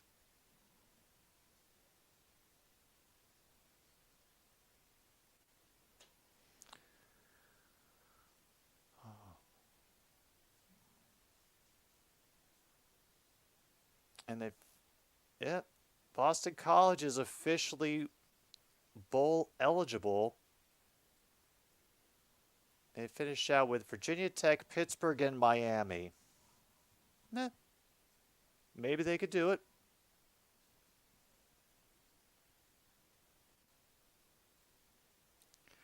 Yeah, it do say a lot about the Pats, Tim, but maybe they'll have some fun on Sunday with that recently disassembled defensive line of Washington.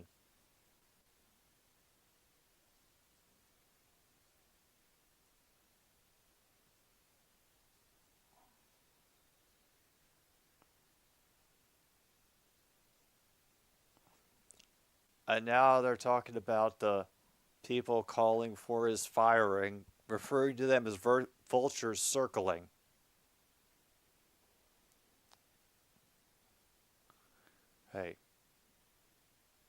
Hey, Cornman.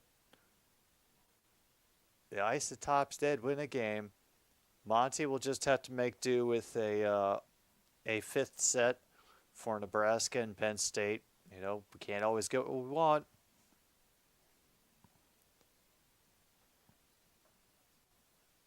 On 3rd and 1. And they were just going for the strip at this point.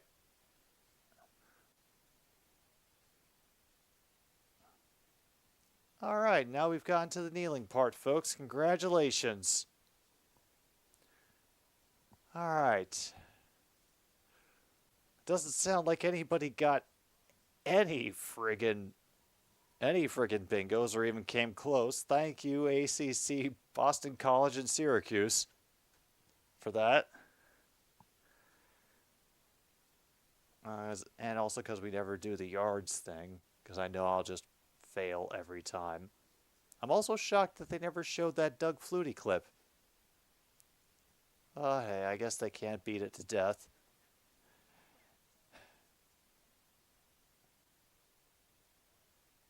I was curious whether Boston College would actually be able to do it, and damn if they weren't. Congratulations to them. Boston College is now bowl eligible, and we have reached the end of another stupid sports show.